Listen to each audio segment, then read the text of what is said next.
जय गणेश जय महादेवा, जय गणेश जय महादेवा, जय गणेश जय महादेवा, जय गणेश जय महादेवा, जय गणेश जय महादेवा, जय गणेश जय महादेवा, जय गणेश जय महादेवा, जय गणेश जय महादेवा, जय गणेश जय महादेवा, जय गणेश जय महादेवा। दुखियन पे कृपा करो, दुखियन पे कृपा करो, करे तेरी सेवा। जय गणेश जय महादेवा, जय गणेश जय महादेवा, जय गणेश जय महादेवा, जय गणेश जय महादेवा।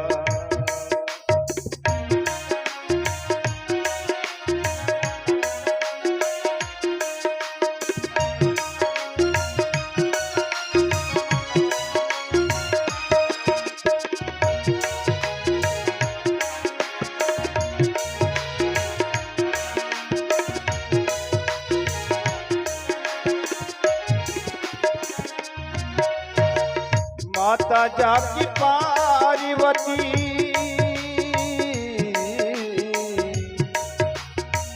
माता जाकी पार्वती, जो पार करे नैया, ओ पार्वती मैया, जो पार करे नैया, ओ पार्वती मैया, जो भाग्य बनाता है महादेव कहलाता है, जो भाग्य बनाता है महादेव कहलाता है।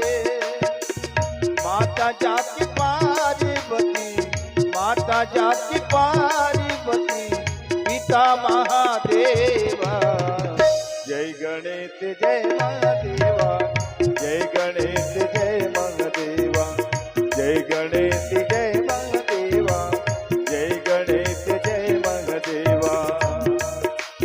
ओम नमो नमो नमो नमो नमो, ओम नमो नमो नमो नमो नमो, ओम नमो नमो नमो नमो नमो नमो नमो नमो, ओम नमो नमो नमो नमो नमो।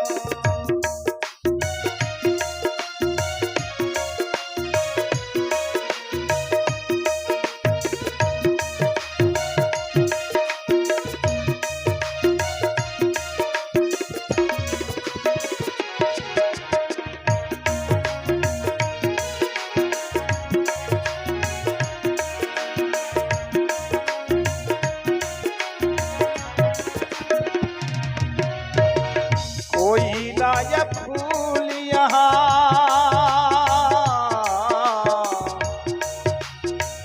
कोई लाया फूल यहाँ, कोई लाया फूल की माला, कोई लाया फूल की माला। मैं क्या लाऊं तेरे नाम का खाऊं, मैं क्या लाऊं तेरे नाम का खाऊं। कोई लाया फूल यहाँ, कोई लाया फूल यहाँ, कोई लाया मेवा। जय गणेश जय महादेवा, जय गणेश जय महादेवा, जय गणेश जय महादेवा, जय गणेश जय महादेवा।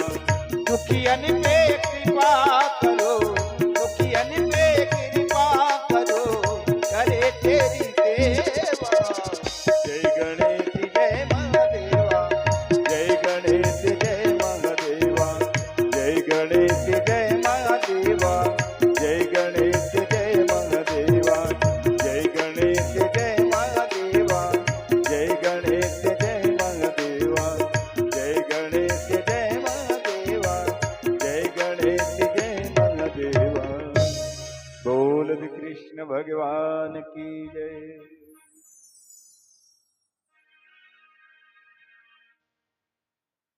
बोलिए वृंदावन बिहारी लाल की जय। सच्चिदानंद रूपाय विश्वोत्पत्त्यादिहेतवे तापत्र विनाशाय श्रीकृष्णाय वयं नमः। वंशे विभूषित कराननवनीरदाभा पीताम्बराधरुणबिम्बफलाधरोष्ठा पूर्णेन्दुसुन्दरमुखा दरविन्दनेत्रा कृष्णात् परं किमपि तत्त्वमहं न जाने। जय जय श्री राधा रमण जय जय नवल किशोर जय जय जय चित चोर प्रभु जय जय माखन चोर। बोले वृंदावन बिहारी लाल की पवन सुत हनुमान की जय हो। उमापति महादेव के जय हो। संत श्री रामानुज महाराज के जय हो। श्रीमद् भागवत महापुराण के बोले श्री वेद व्यास जी महाराज के जय हो। श्री सुखदेव जी महाराज के जय हो। बोले ग्राम के समस्त देवी देवताओं के जय हो। बोले शाकंभरी मैया के जय। आइए हम सभी लोगों को जो कुछ समय प्राप्त हुआ है श्रीमद् भागवत महापुराण सप्ताह ज्ञान यज्ञ अंतर्गत श्रीमद् भागवत महापुराण के तृतीय दिवस की द्वितीय प्रहर में जो समय हमें प्राप्त हुआ है उसे भगवान बांके बिहारी के चरणों में श्रीमद् भागवत महापुराण के चरणों में लगाने की प्रयास करें। जैसा कि आप सबको पता है, आपने पहले सत्र में श्रीमद् भागवत महापुराण अंतर्गत कथा श्रवणपान किया कि महाराज राजा नहुस नल और दमयंती के द्वारा उनका उद्धार हुआ। महाराज इंद्र उस मान सरोवर पर छुपे हुए थे। जब 1000 वर्ष बीत गया उसके बाद देवताओं ने सुंदर उनको राज सिंहासन प्रदान किया, उनको बुलावा भेजा। महाराज इंद्र इंद्रासन पर आकर के बैठ गए और जो उनको ब्रह्म हत्या लगा था उनके लिए सुंदर अश्वमेघ का आयोजन हुआ और अश्वमेघ के माध्यम से ही उनका पूरा ब्रह्म हत्या का जो पाप लगा था वह पूरा जल के भस्म हो गया। वृत्तासुर की कथा आप लोग सुन रहे थे। वृत्तासुर के विषय में राजा परीक्षित महाराज श्री सुखदेव जी से कहते हैं कि महाराज ऐसे महान भक्त होने पर भी वृत्तासुर को राक्षस योनि में क्यों जाना पड़ा। मैं उसके पूर्व जन्म की कथा श्रवण पान करना चाहता हूं। तो महाराज श्री सुखदेव जी कहे कि राजन, सूरसेन देश में चित्रकेतु नाम के बहुत बड़े राजा हुए। इस राजा के यहाँ एक कम 1 करोड़ पटरानियां हुई। इतने पत्नियां होने के बाद भी महाराज चित्रकेतु का कोई संतान नहीं था। बहुत दिन बीत गया तो उसके राजमहल में महाराज अंगिरा का आगमन हुआ। महाराज अंगिरा जैसे ही उनके राजमहल में प्रवेश किए, महाराज चित्रकेतु अपने राज सिंहासन पर बैठे हुए थे। महाराज चित्रकेतु एकदम उदास खिन्न मन से राज सिंहासन पर बैठे। महाराज अंगिरा जैसे ही उनके दरबार में पहुंचा तो महाराज चित्रकेतु सुंदर उनका स्वागत किया, सत्कार किया, बैठाया। महाराज चित्रकेतु को अंगिरा महाराज पूछने लगा, क्या बात है महाराज, आपका मन एकदम उदास दिखाई दे रहा है, कौन से दुख का कारण है, जरा हमें भी तो बताओ। तो महाराज अंगिरा से तो छुपा नहीं था कोई बात। महाराज अंगिरा से कहे कि महाराज क्या बताऊं, मेरा एक कम 1 करोड़ पटरानियां हैं, लेकिन मेरे घर में कोई संतान का योग नहीं बन रहा है महाराज। तब महाराज अंगिरा कहने लगा कि हे चित्रकेतु राजन, आप इतना उदास मत हो, क्योंकि बेटा का होना या ना होना ये प्रारब्ध का कर्म का प्रताप है। अगर प्रारब्ध में आपने अच्छा धर्म कर्म किया होता तो निश्चित रूप से एक कम 1 करोड़ पटरानियां होते हुए भी तुम्हारे घर में संतान होता। अंगिरा ने उनके हाथ के रेखा देखे और हाथ के रेखा देख करके भविष्य काल महाराज चित्रकेतु को बताया और कहा, महाराज चित्रकेतु, आपके प्रारब्ध कर्म को देख करके मुझे ऐसा लगता है कि आपका 7 जन्म तक के कोई संतान का योग नजर नहीं आ रहा। अब महाराज अंगिरा जब 7 जन्म के बाद बताए तो महाराज चित्रकेतु तो और ज्यादा दुखी हो गए और उनके पैर पकड़ लिए और कहा कि महाराज, आप जैसे संत ये बोल रहे हो महाराज, ये शोभा नहीं देता। अब मुझे कैसा भी करके ऐसा आशीर्वाद प्रदान करिए या कोई ऐसा उपाय बताइए जिनके माध्यम से मुझे संतान की प्राप्ति हो जाए, क्योंकि आप तो समर्थवान हो महाराज। समर्थ को नहीं दोष गसाई, रवि पावक सुरसर की नाई। आप समर्थवान हो।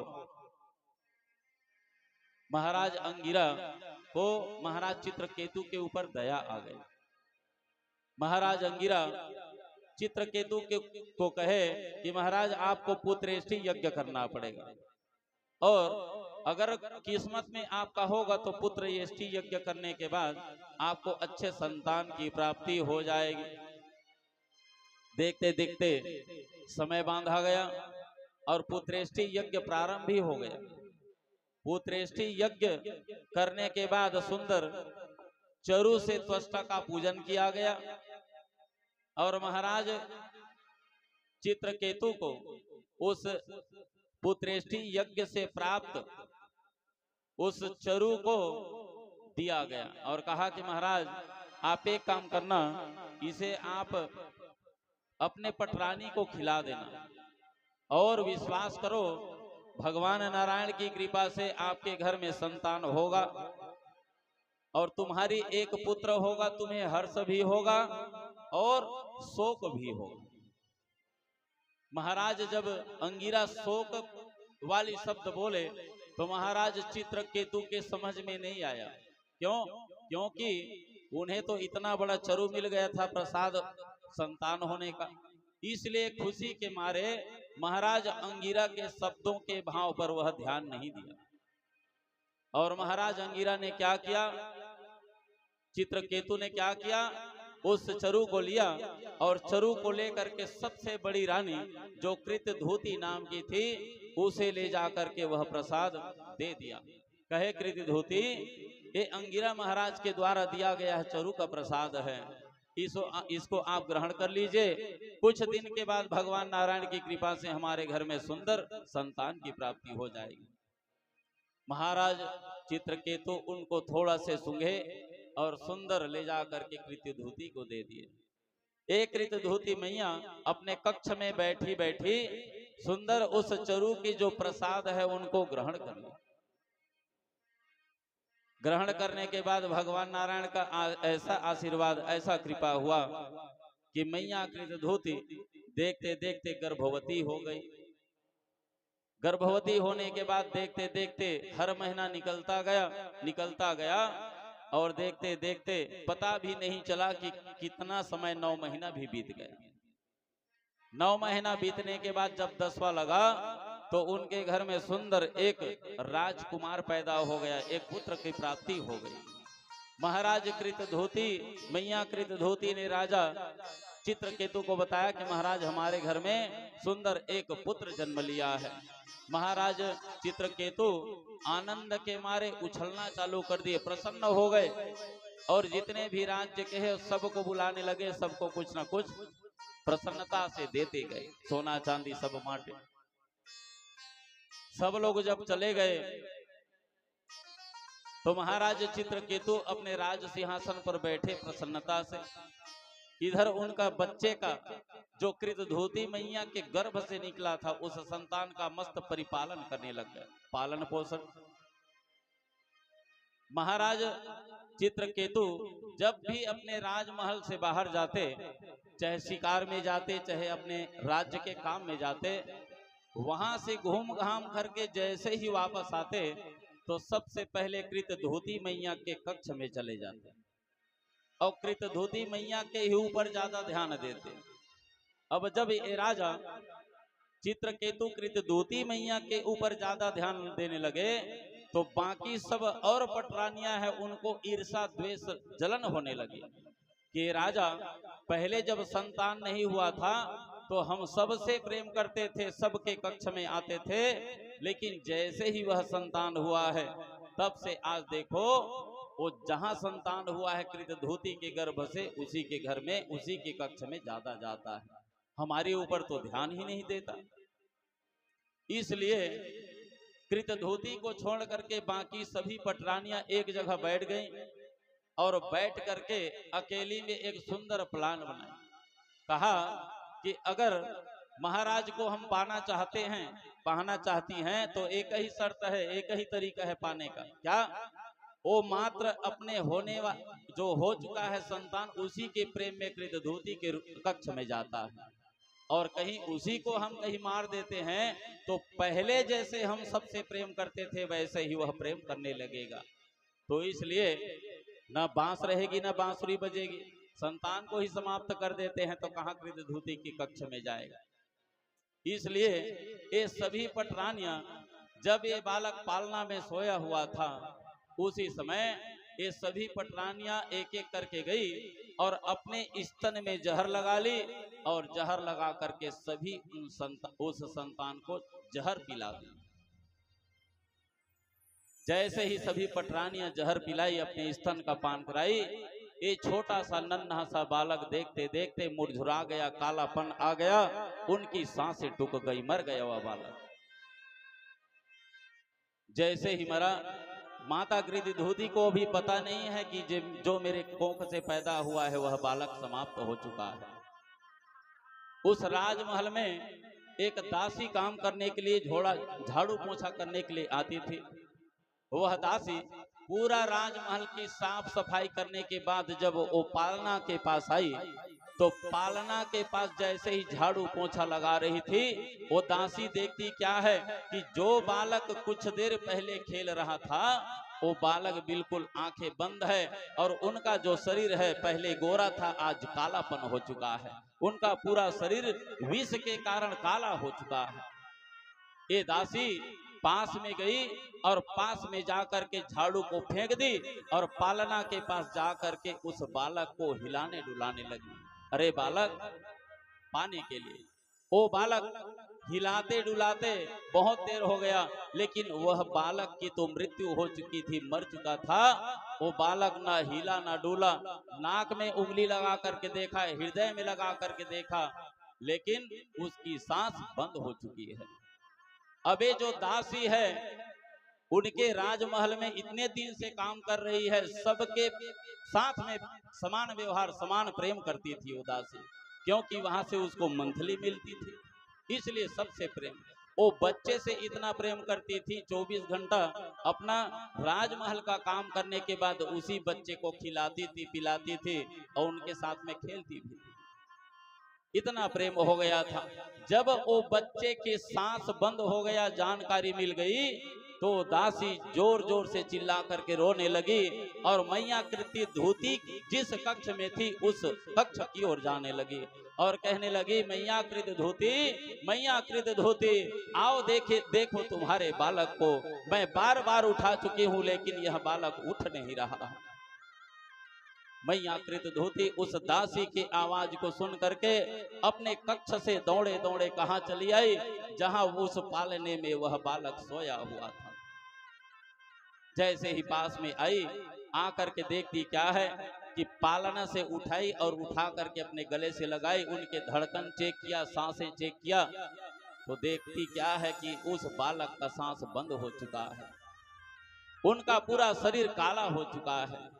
मैया कृत धोती के विवाह सबसे पहले हुआ था, बाकी पटरानियों की बाद में।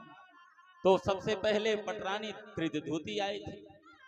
उतने दिन आने के बाद, विवाह होने के बाद पहली बार किसी अंगिरा महाराज के प्रसाद से, उनके आशीर्वाद से उनके घर में कोई खेलने वाला बालक आया था, और वह भी उस परमात्मा ने ले गया। मैया कृत धोती उस बच्चे को गोद में बैठाई और जोर जोर से विलाप करने लगी, रोने लगी, और उस परमात्मा को दोष देने लगी जिस परमात्मा की कृपा से उनके आज गोद भरा था। कहने लगी, त्वम तात नारहसि च माम कृपणा मनाथा योगतम विचक्ष पितरम शोकतप्तम अजंस्तरेम भवता प्रजदुस्तरम यद घांतम न याव करुणेन यमेन दूरम। मैया कृत धोती भगवान को दोष लगाने लगी और अपने बेटे को पुकारने लगी, बेटा मैं तुम्हारे बिना अब जी नहीं पाऊंगी, तू आ जा रे मेरा लाला, तुम्हारा सांस बंद हो चुका है। हे परमात्मा, तुम्हें लाज नहीं आई मेरे इतने दिन में? एक तो मेरा गोद भरा था और तू इसे छीन करके ले गया। अरे जो वृद्ध लोग रहते हैं उसको तो छीनने में तुझे उसको छीनना चाहिए। जो वृद्ध हैं, जो खाट पर पड़े हैं, उनको छोड़ करके अभी अभी जो पैदा हुआ है उस बालक को तू छीन रहा है। तुम्हें लज्जा नहीं आती? भगवान परमात्मा को दोष दे रही है और उनकी बाल बिखरी हुई है, उनकी आंखों से अश्रुपात हो रही है। जब मैया कृत धोती बूम फाड़ के चिल्लाने लगी, रोने लगी, तो राजमहल में जितने भी पटरानियां हैं सब आ गई। महाराज चित्रकेतु भी पास में ही आ गए। जब पास में आ गए तो महाराज राजा चित्रकेतु भी देखे कि देखो तो मेरा जो पुत्र है वो कैसे हो गया। महाराज चित्रकेतु भी जोर जोर से रोने लगा और जितने भी पटरानियां जो विष पिलाई थी चुपचाप हाथ बांधे खड़ी है। उनके आंखों में तनिक भी आंसू नहीं है, तनिक भी संताप नहीं, तनिक भी दुख नहीं है। क्यों? क्योंकि वो तो खुद चाहती थी कि यह बालक मर जाए। मैया कृत धोती की आंखों से जो आंसू आ रहा है वो बंद नहीं हो रहा है। फिर बेहोश होती रोते रोते और फिर होश में आ जाती, बालक को देख करके फिर बेहोश हो जाती। उसी समय महाराज अंगिरा और नारद का फिर उस राजमहल में आगमन हो गया और महाराज अंगिरा और नारद महाराज चित्रकेतु को समझाने लगे, उन्हें ढाढ़स बंधाने लगे और कहे कि राजन, अब इस पुत्र के लिए तुम्हारा रोना बिल्कुल व्यर्थ है। इस पुत्र के लिए तुम मत रो। क्यों? क्योंकि अगर किसी के घर में कोई संतान आता है और संतान आने के बाद अल्प आयु में मर जाता है तो ये जान लो शास्त्रों में 4 प्रकार के संतान कहे गए। अगर पूरा जीवन वो नहीं जी पाया, पूरा उम्र नहीं जी पाया, तो ये समझो कि गहनों कर्मणों गति है, आपका कुछ लागा बाकी था उसको चुकाने के लिए आया है। तो हमारे शास्त्रों में 4 प्रकार की संतान बताया है।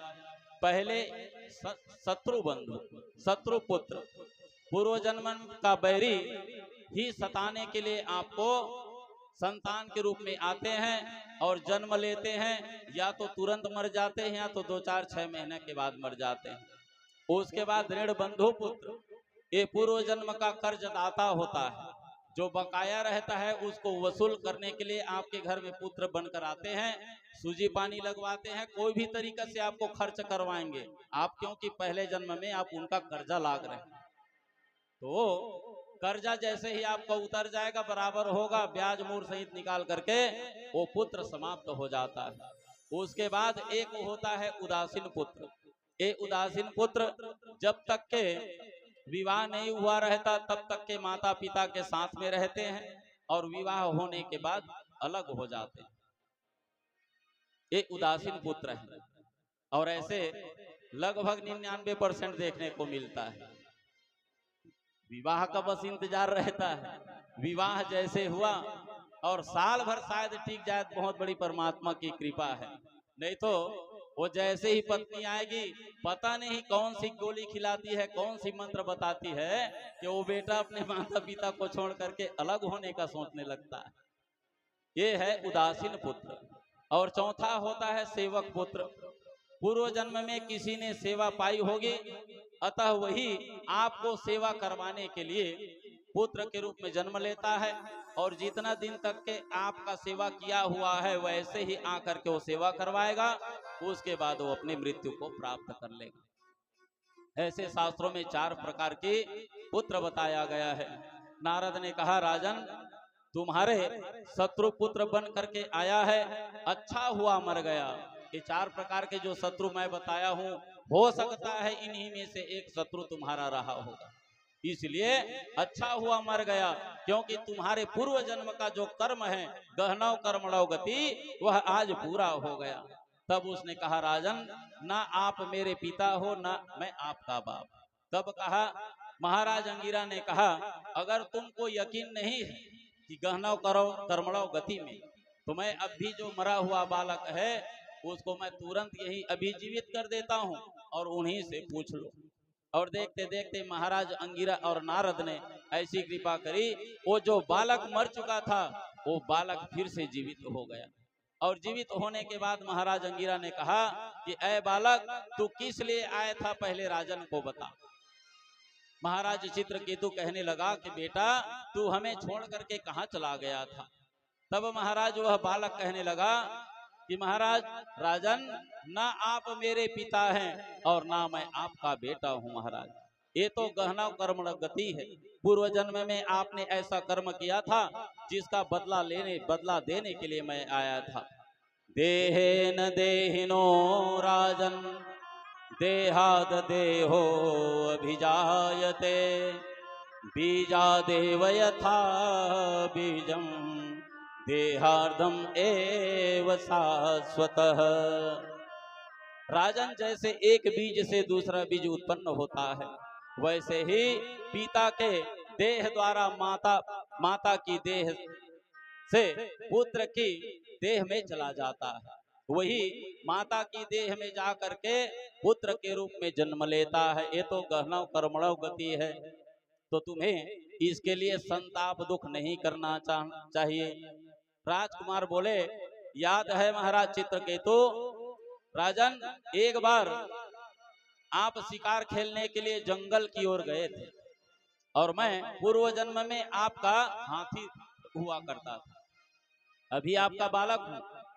पहले आप जब शिकार खेलने के लिए हाथी पर बैठकर जाते थे ना, तो वही हाथी मैं था महाराज, और मैं बहुत बड़े राजा का हाथी हूं, ये मुझे घमंड हो गया था। और उसी घमंड में जंगल में चलते चलते कुछ ग्वालिन कीड़ाएं जो रास्ते में पड़ी, मैं उनको देखते हुए भी उनको अपने पैर से रौंद दिया था। वो एकदम 1 करोड़ ग्वालिन कीड़ा था। यही गहनौ कर्मणौ गति है। पहले मैं आपका हाथी था और घमंड के मारे उस ग्वालिन कीड़ा जो 1 करोड़ थी, मैं उनको घमंड के कारण मार दिया था। और आज वही लोग बदला देने के लिए, आज विष पिलाने के लिए आपकी धर्म पत्नी बन करके आई है, वही ग्वालिन कीड़ा है। और आज वो बदला लेने के लिए मुझे विष पिलाई और मैं मर गया महाराज। नारद महाराज चित्रकेतु को ज्ञान दिए, बहुत समझाए और ढाढ़स भी बंधाया। और सुंदर महाराज राजा चित्रकेतु को कहे कि राजा चित्रकेतु, तुम एक काम करो, हम आपको सुंदर मंत्र प्रदान कर रहे हैं, इस मंत्र का आप ध्यान करो, प्रार्थना करो और तुम्हारा कल्याण होगा। ये सोच करके महाराज अंगिरा और नारद ने सुंदर चित्रकेतु को मंत्रोपनिषद का मंत्र प्रदान किया, 15 श्लोक। और ए महाराज चित्रकेतु, मंदराचल में भगवान शंकरषण के तपस्या करके सुंदर विमान प्राप्त किया। विमान प्राप्त करने के बाद महाराज चित्रकेतु उस विमान में चढ़ करके भ्रमण करने लगा। उस जंगल में भ्रमण करते करते महाराज चित्रकेतु गौरी वाटिका में चला गया। जो भगवान शंकर कोई हमें परेशान मत करे, डिस्टर्ब मत करे, इस माध्यम से भगवान शंकर ने मैया पार्वती के लिए गौरी वाटिका बनवाया था, ताकि यहाँ कोई हमें परेशान ना करे। लेकिन उस गौरी वाटिका में भगवान शंकर के साथ में कुछ संत लोग सत्संग कर रहे थे। भगवान शंकर के गोद में मैया पार्वती बैठी हुई थी और भगवान शंकर तो ऐसे ही नंग धड़ंग रहते हैं, भभूत लगाए हुए। ये चित्रकेतु महाराज जब विमान में उस गौरी वाटिका से गुजरे सुमेरु पर्वत होते हुए, तो देखते क्या है कि नीचे उस गौरी वाटिका में भगवान शंकर नंग धड़ंग बैठे हैं और अपनी गोद में मैया पार्वती को बैठाए हुए हैं, गौरी को, और सामने कुछ संत लोग सत्संग कर रहे हैं। महाराज चित्रकेतु ये सब देख करके हंसने लग गए, ठहाका मार के चिल्ला के हंसने लग गए कि देखो इतने बड़े देवों में बड़े महादेव गने जाते हैं, इतने बड़े विद्वान, और स्वयं नंग धड़ंग बैठे हैं और अपने गोदी में मैया पार्वती को बैठाए हुए हैं। और वो भी दोनों अकेले रहते तब की बात अलग है, उनके सामने इतने सारे संत भी बैठे हैं और इनको लज्जा नहीं आ रही है। ये सोच करके महाराज चित्रकेतु विमान से बैठे बैठे हंसने लगे। अब जब हंसने लगे, माता पार्वती, भगवान शंकर तो ये सब देख करके कुछ नहीं बोले, लेकिन माता पार्वती जब ये देखे कि हमें देख करके ये चित्रकेतु हंस रहा है, बेटा चित्रकेतु हम संसार के माता पिता हैं और तुम हमारे बालक जैसे हो, और तुम हमें ऐसे नजर से देख रहे हो, तो जाओ मैं तुमको श्राप देती हूँ, तुम राक्षस प्रवृत्ति के हो जाओ। और मैया पार्वती के ही श्राप देने के कारण महाराज ये चित्रकेतु वृत्तासुर बना था। अतः पापी यशो योनि आसुरिया ही दुर्मते, अथेहम भयो महताम्ना करता पुत्र किल विषम। जैसे ही माता पार्वती ने उनको श्राप दिया तो महाराज चित्रकेतु का होश ठिकाना आ गया। भाई दंड मिलने के बाद तो ही आता है होश ठिकाना। जब दंड मिला, श्राप मिला, तो महाराज चित्रकेतु हाथ जोड़ लिए और हाथ जोड़ करके 8 श्लोकों में मैया पार्वती का स्तुति किए, क्षमा मांगे, प्रार्थना किए और कहे देवी मैं इस दृष्टिकोण से आपको नहीं कहा था, मुझे क्षमा कर दीजिए। और बार बार जब क्षमा मांगे तो महाराज मैया पार्वती कहे कि जो श्राप दिया हूं वो तो वापस हो नहीं सकता, इसलिए तुम असुर योनि में जाओगे और तुम्हारा उद्धार भी हो जाएगा। इसी कारण लड़ाई के समय भगवान को याद किए और महाराज इंद्र के द्वारा सुंदर उनका उद्धार हुआ। इस कथा का श्रवणपान जो भी करता है वह बंधनों से मुक्त हो जाता है। बोले वृंदावन बिहारी लाल की।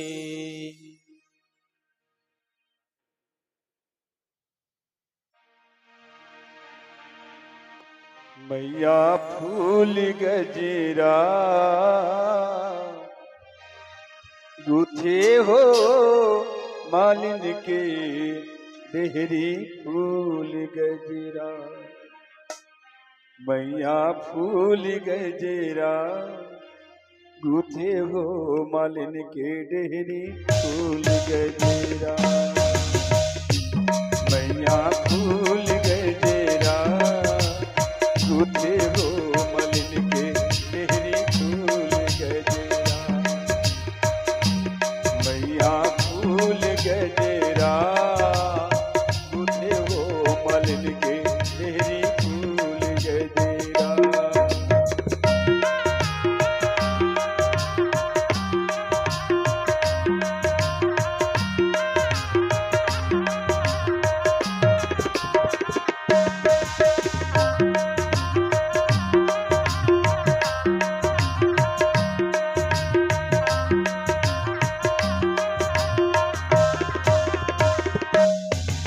काहिन फूल के अजरा गजरा, काहिन फूल के काहिन फूल के अजरा गजरा, काहिन फूल के काहिन फूल के माथे मुकुटिया, काहिन फूल के माथे मुकुटिया, बोला हो सिंगार मैया फूल गजेरा पूछे हो मालिन के डेहरी फूल गजेरा मैया फूल गजेरा पूछे हो मालिन के डेहरी फूल गजेरा।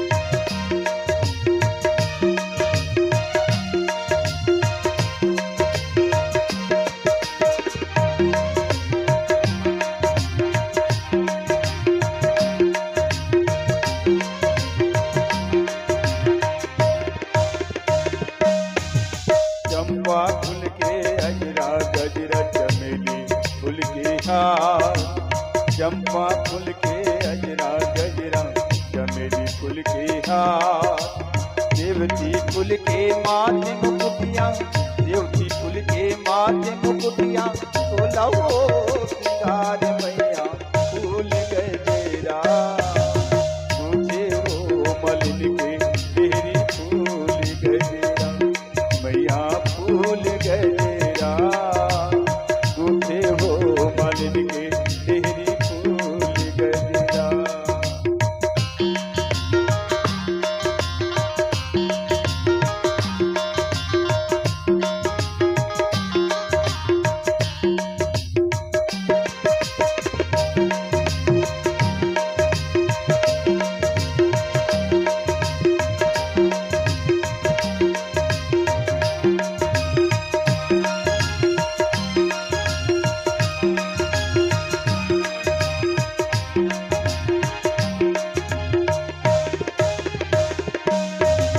सोनी लगो हे अजरा गजरा सोनी लगो हे हार सोनी लगो हे अजरा गजरा सोनी लगो हे हार सोनी लगो हे माथे मुकुटिया सोनी लगो हे माथे मुकुटिया बोला हो सिंगार मैया फूल गजेरा तुझे हो मालिन के डेहरी फूल गजेरा मैया फूल गजेरा तुझे हो मालिन के डेहरी फूल गजेरा।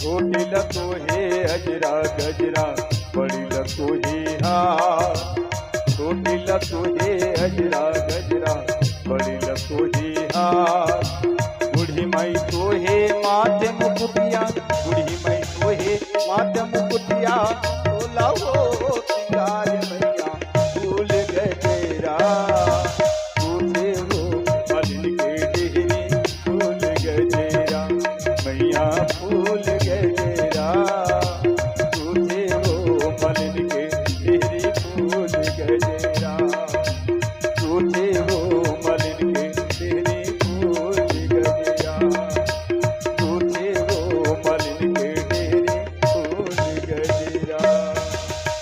बोल कृष्ण भगवान की जय बोले वृंदावन हरिलाल की जय हो। महाराज श्री सुखदेव जी कहते हैं राजा परीक्षित से कि राजन, अब यहाँ से प्रारंभ होता है नास्तिक और आस्तिक की लड़ाई। नास्तिक मतलब होता है भगवान को ना मानने वाला और आस्तिक मतलब होता है भगवान को मानने वाला। परीक्षित ने पूछा, मैंने सुना था महाराज एक बार भक्त प्रहलाद के कारण महाराज नरसिंह का अवतार हुआ था, तो महाराज मैं उस कथा का श्रवणपान करना चाहता हूं। महाराज श्री सुखदेव जी कहे, समः प्रिय सोहृद ब्रह्मान भूतानां भगवान स्वयं इंद्रस्यार्थे कथम दैत्यानां वथिद विषमो यथा। महाराज श्री सुखदेव जी कहते हैं कि हिरण्यकश्यप ने सारा समय धन संपत्ति कमाने, विषय भोग में लगाया, बस वही कमाया अपना सारा जीवन। लेकिन जो भक्त प्रहलाद था, अपना पूरा सारा जीवन भगवान के ध्यान में, भगवान के पूजा में, भक्ति में लगाया। परीक्षित श्री सुखदेव जी से कहते हैं कि महाराज, आप कहते हैं कि ईश्वर सर्वत्र है और वह समभाव में व्यवहार करता है, हरि व्यापक सर्वत्र समान, प्रेम ते प्रकट हो ही मैं जाना। तो ये बताइए, ईश्वर यदि समभाव से व्यवहार करता है तो महाराज विषमता क्यों दृष्टिगोचर होती है? हमें क्यों दिखाई देता है कि ये विषमता कर रहे हैं? जैसे चूहे में भी ईश्वर है, बिल्ली में भी ईश्वर है, लेकिन ये तो बताओ, ये बिल्ली चूहे को खा जाता है और बिल्ली को कुत्ता खा जाता है, तो ये विषमता क्यों? बराबर होना चाहिए। देवों का पक्ष लेकर के दानवों को मार देता है और अभी अभी इंद्र के पक्ष लेकर के वृत्तासुर का उद्धार किया महाराज। तब श्री सुखदेव जी कहते हैं कि राजन, घर में आप सब लोग सह परिवार रह रहे हैं, 5-10 सदस्य हैं और पांचों सदस्य में आप सबके साथ एक ही व्यवहार नहीं कर सकते। जैसे परमात्मा देवताओं और दानवों के साथ में एक ही व्यवहार नहीं कर सकता। हमको भले विषमता लग रहा है कि देवताओं के साथ में दूसरा करता है और दैत्यों के साथ में दूसरा व्यवहार करता है, लेकिन वह समभाव से सबको देखता है, मात्र कृपा करता है किसी के ऊपर तो वो हमको नजर आता है कि वो विषमता कर रहा है। जैसे आप अपने परिवार में रह रहे हो, आपकी बेटी है तो आप उनके साथ में बेटी जैसा ही व्यवहार करोगे। ऐसा भी नहीं है कि आप उनसे प्रेम नहीं करते। आपका बेटा है तो बेटा से भी प्रेम करते हो, लेकिन उनके साथ में आपका व्यवहार अलग होगा। पत्नी है तो पत्नी के साथ में भी प्रेम है, लेकिन व्यवहार सबसे अलग होगा। और माता के साथ में भी प्रेम है, उसके साथ व्यवहार अलग होगा। पिता के साथ में भी प्रेम है और व्यवहार अलग होगा। जो व्यवहार आप माता के साथ में करते हैं वो अपने पत्नी के साथ में नहीं कर सकते, अपने बेटी के साथ में नहीं कर सकते, और जो व्यवहार अपने पत्नी के साथ में है वह व्यवहार माता और बहन के साथ नहीं कर सकते। तो व्यवहार सबका अलग होता है, सबके साथ अलग व्यवहार होता है, लेकिन इसका मतलब ये नहीं है कि प्रेम अलग है। सबके साथ में प्रभु का प्रेम है। जैसे आप सियान बन करके सबसे प्रेम करते हो, लेकिन व्यक्तियों के आधार पर उनका व्यवहार होता है, वैसे ही राजन भगवान सबके साथ में प्रेम करते हैं, सबसे प्रेम करता है, लेकिन ये हमें लगता है कि उनका जो व्यवहार है सबके प्रति विषमता है। महाराज श्री सुखदेव जी कहे, तुम्हें जरूर लगता है कि देवों का पक्ष लेकर के भगवान असुरों का नाश करता है, लेकिन सच पूछो तो संहार असुरों का नहीं करता, बल्कि उनके ऊपर और कृपा करता है, उनके उद्धार के लिए। महाराज सुखदेव जी कहे कि राजन, भगवान ब्रह्मा से मरीचि हुए, मरीचि से कश्यप हुए, और कश्यप की पत्नी दीति और अदिति, और कश्यप के द्वारा 3 जन्म का उनको श्राप लगा था, और वही श्राप के कारण महाराज ने आशीर्वाद भी दिया था, और वही हिरण्य कश्यप और हिरण्याक्ष बना।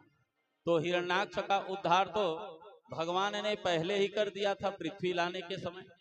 अब बचे हिरण्य कश्यप। तो हिरण्य कश्यप अहंकार का अवतार है। ममता को विवेक से मारा जा सकता है, पर अहंकार को नहीं मारा जा सकता। हिरण्यकश्यप ज्ञानी तो था, पर उनके भीतर ज्ञान का अहंकार ज्यादा हो गया था, ज्ञान का अहंकार भरा हुआ था। हिरण्यकश्यप की मृत्यु के, हिरण्याक्ष की मृत्यु का जब समाचार महाराज हिरण्यकश्यप को लगा, तो वो हिरण्यकश्यप, मेरे भाई को किसने मारा? उस नारायण, भगवान नारायण ने मारा, तो मैं उससे बदला लूंगा, मैं भी उनको मारूंगा। ये सोच करके बदला लेने की भावना से हिरण्यकश्यप अपने पत्नी कयाधु को समझाया, और समझा करके अब मैं तप करूंगा, और तप के प्रभाव से जो मुझे वरदान मिलेगा मैं उस नारायण को समाप्त कर दूंगा, क्योंकि उसने मेरे छोटे भाई हिरण्याक्ष का वध किया है। महाराज हिरण्यकश्यप सुंदर प्रातःकालीन स्नान ध्यान किया और उसके बाद मैया कयाधु के पास समझाया और समझा करके कहा, देवी कयाधु अब तुम अपनी ख्याल रखना, मैं मंदराचल पर्वत जा रहा हूं तपस्या के लिए, और उस तपस्या का पूर्ण होने के बाद ही मैं इस राजमहल में आऊंगा। मैया कयाधु उनको सुंदर प्रेम भीनी भाव से उनको विदा किए। महाराज हिरण्यकश्यप पहुंच गए मंदराचल पर, और जैसे ही मंदराचल पर गए तो सबसे पहले स्थान देखे कि मुझे इस मंदराचल में कहां पर तप करना चाहिए। और देखते देखते स्थान चयन करने के बाद महाराज एक सुंदर वृक्ष के नीचे गए और जा करके महाराज हिरण्यकश्यप तप करना प्रारंभ कर दिया। ओम ब्राह्मणे नमः, ओम ब्राह्मणे नमः, ओम ब्राह्मणे नमः। भगवान ब्रह्मा का तप कर रहा है। साते पे मंत्र द्रोण्याम तपः परम दारुणम ऊर्ध्वबाहुर्नभो दृष्टि पादांगुष्ठामित श्रितावनी। पादांगुष्ठ एक पैर में खड़ा हुआ है अंगूठे के भार, और हाथ जोड़ा हुआ है और आकाश की तरफ देख रहा है और कह रहा है ओम ब्राह्मणे नमः, ओम ब्राह्मणे नमः। जैसे ही वह तप करना प्रारंभ किया तो महाराज इंद्र को पता चला कि ये हिरण्यकश्यप तप कर रहा है, और एक कहीं घोर तप करेगा तो ब्रह्मा जी के पास ऐसा वरदान मांगेगा कि हो सकता है मेरा इंद्रासन खाली ना हो जाए। अब इंद्रासन खाली ना हो जाए, हमेशा डर इंद्र महाराज को लगा रहता है, डर पोगना महाराज है सबसे। महाराज बृहस्पति को भेज दिया, ए बृहस्पति महाराज, जिस वृक्ष के नीचे महाराज हिरण्यकश्यप तप कर रहा था उसी वृक्ष में महाराज बृहस्पति आया और तोता बन करके नारायण नारायण श्री नारायण ऐसे बार बार आवाज करने लगा। अब हिरण्यकश्यप महाराज जी जैसे ही ओम ब्राह्मणे नमः कह रहा है, इधर बृहस्पति महाराज जो तोता बन करके आया है वो नारायण नारायण नारायण कह रहा है। अब इस नारायण की आवाज को सुन करके हिरण्यकश्यप मन में सोचे, अरे जिसको मैं मारना चाहता हूं उसी दुश्मन का नाम ले रहा है। इसका मतलब ये है कि आज का दिन मेरे लिए शुभ नहीं है, अमंगल है आज का दिन। ये सोच करके महाराज हिरण्यकश्यप अशुभ मान करके सायंकाली ही उस मंदराचल पर्वत को छोड़ करके फिर अपने राजमहल में आ गए।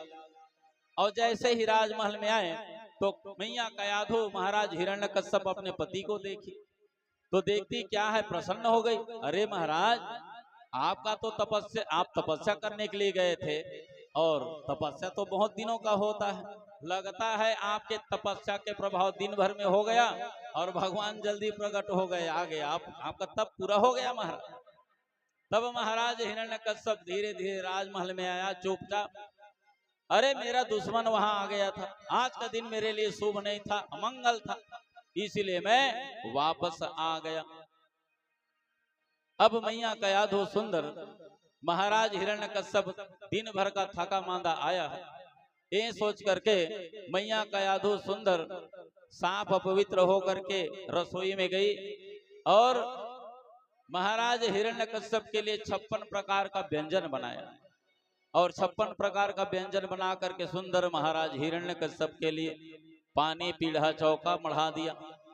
और महाराज हिरण्यकश्यप से कहे कि महाराज आप दिन भर में भूखा गए हो, थक गए हो, एक काम करिए महाराज, आप आइए बैठिए आसन पर, सुंदर 56 प्रकार का भोजन कर लीजिए। मैया कयाधु जैसे हिरण्यकश्यप महाराज आसन पर बैठे 56 प्रकार का सुंदर भोजन प्रदान कर दिए। और महाराज बगल में बैठ गई कयाधु एक पंखा लेकर के, और सुंदर हिरण्यकश्यप इधर भोजन कर रहा है और मैया कयाधु धीरे धीरे पंखा झेल रही है, उनकी सेवा कर रही है, अपने पति की सेवा। और सेवा करते करते महाराज हिरण्यकश्यप से पूछने लगी, ये तो बताइए महाराज, अरे आप इतना दूर से उस जंगल में गए थे, उतना दूर जंगल गए थे महाराज, लेकिन ऐसा क्या बात हो गया कि आप वापस आ गए, तप करने के लिए गए थे?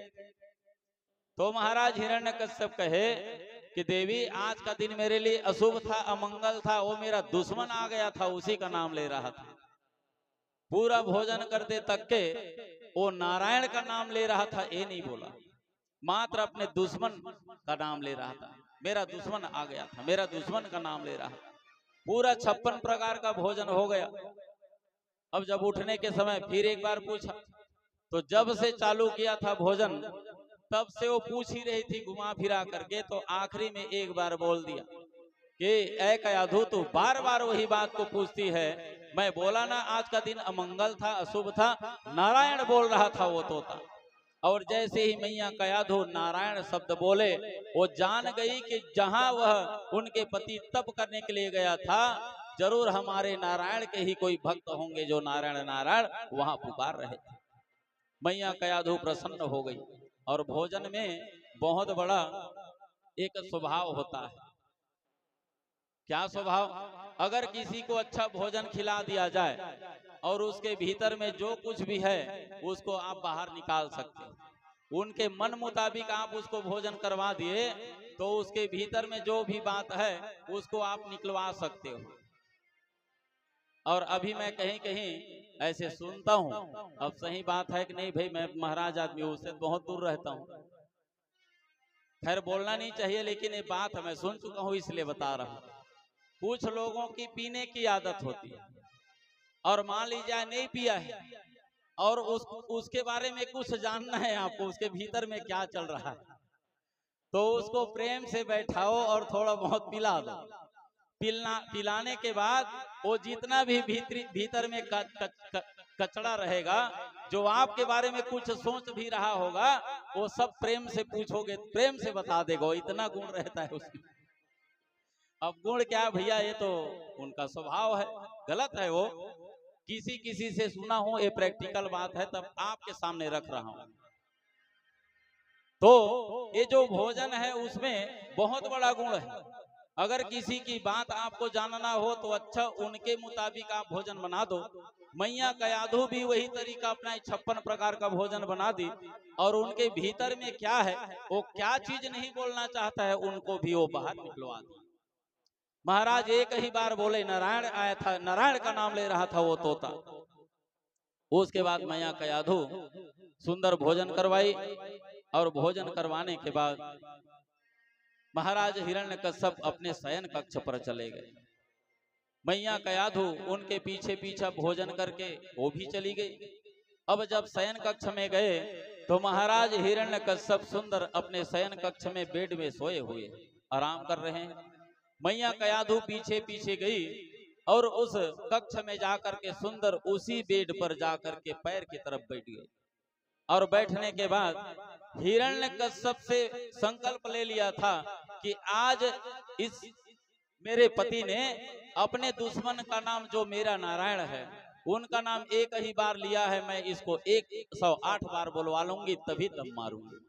क्योंकि मैया कयाधु स्वयं भगवान नारायण की भक्तिन थी, इसलिए मैया कयाधु उनके पैर को दबाती रही और दबाते दबाते महाराज हिरण्यकश्यप से बार बार पूछती रही कि महाराज मैं भूल गई, महाराज वो आप तप करने के लिए गए थे तो वृक्ष में महाराज जो तोता क्या बोल रहे थे, महाराज मेरे याद से निकल गए।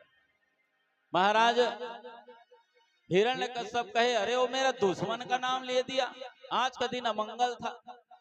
बार बार कम से कम 2-3 घंटा पैर दबाई, जो रोज आधा घंटा दबा दी थी वो 2-3 घंटा गुजार दी और उस 2-3 घंटा में घुमा फिरा करके वही तोता की ही बात हर 2 मिनट 3 मिनट में ला देती। महाराज हिरण्यकश्यप ऐसे करके 108 बार वो मेरा दुश्मन, वो मेरा नारायण का नाम ले दी, वो नारायण का नाम लेता था वो तोता। ऐसे करके 108 बार वो नाम लेवा दी मैया कयाधु। जैसे ही 108 बार पूरा हुआ, मैया कयाधु प्रसन्न हो गई। आज मेरा जो पति है जो बिगड़ा हुआ है, इनके मुख से भी हमारे नारायण का नाम 108 बार लिवा दी। प्रसन्न हो गई और उसी दिन मैया कयाधु सुंदर विश्राम की और विश्राम करने के बाद माता उसी दिन रात्रि को सुंदर गर्भाधारण हुआ और देखते देखते मैया कयाधु गर्भवती हो गई। अतः पत्नी को चाहिए, अगर अपने पति को सुधारना चाहे तो पत्नी के ऊपर है। पति कितना भी बिगड़ा हो, 99% तो पत्नी सुधार सकती है, इस बात की मैं गारंटी दे सकता हूं। और बाकी आप लोगों की इच्छा। कुछ लोग तो प्रसन्न भी हो जाते हैं, वो कहीं पिए रहे चाहे कुछ भी रहे, चाहे बिगड़ा रहे, उनको ना डांटते ना डपटते, डर के मारे। लेकिन पत्नी अगर चाहे तो कई ठो ऐसा टेक्निकल है कि उनका पति या तो अकेला रहेगा या तो फिर जीवन भर के लिए सुधर भी जाएगा। तो पत्नी अगर चाहे तो अपने पत्नी को सुधार सकती है। अब महाराज रात्रि विश्राम करने के बाद प्रातः कालीन हुआ, और जैसे ही प्रातः कालीन हुआ, भगवान महाराज हिरण्यकश्यप फिर से स्नान किया। स्नान करने के बाद सुंदर सज धज गया, धोती कुर्ता जो भी पहनना था पहन लिया, और उसके बाद फिर वही मंदराचल पर्वत की ओर जाने लगा। मुझे उस दुश्मन से बदला लेना है जिसने मेरे भाई हिरण्याक्ष का वध किया है। ये सोच करके कयाधु को फिर समझाए, और समझा करके महाराज हिरण्यकश्यप फिर उस मंदराचल पर्वत पर चले गए। और वहां जाकर के वो जो पहले जाकर के जब तप कर रहे थे वो अड्डा बदल दिया, मंदराचल में और दूसरी छोर की ओर चला गया, और एक सुंदर वृक्ष था, उसी के नीचे जाकर के फिर भगवान ब्रह्मा का ध्यान करने लगा।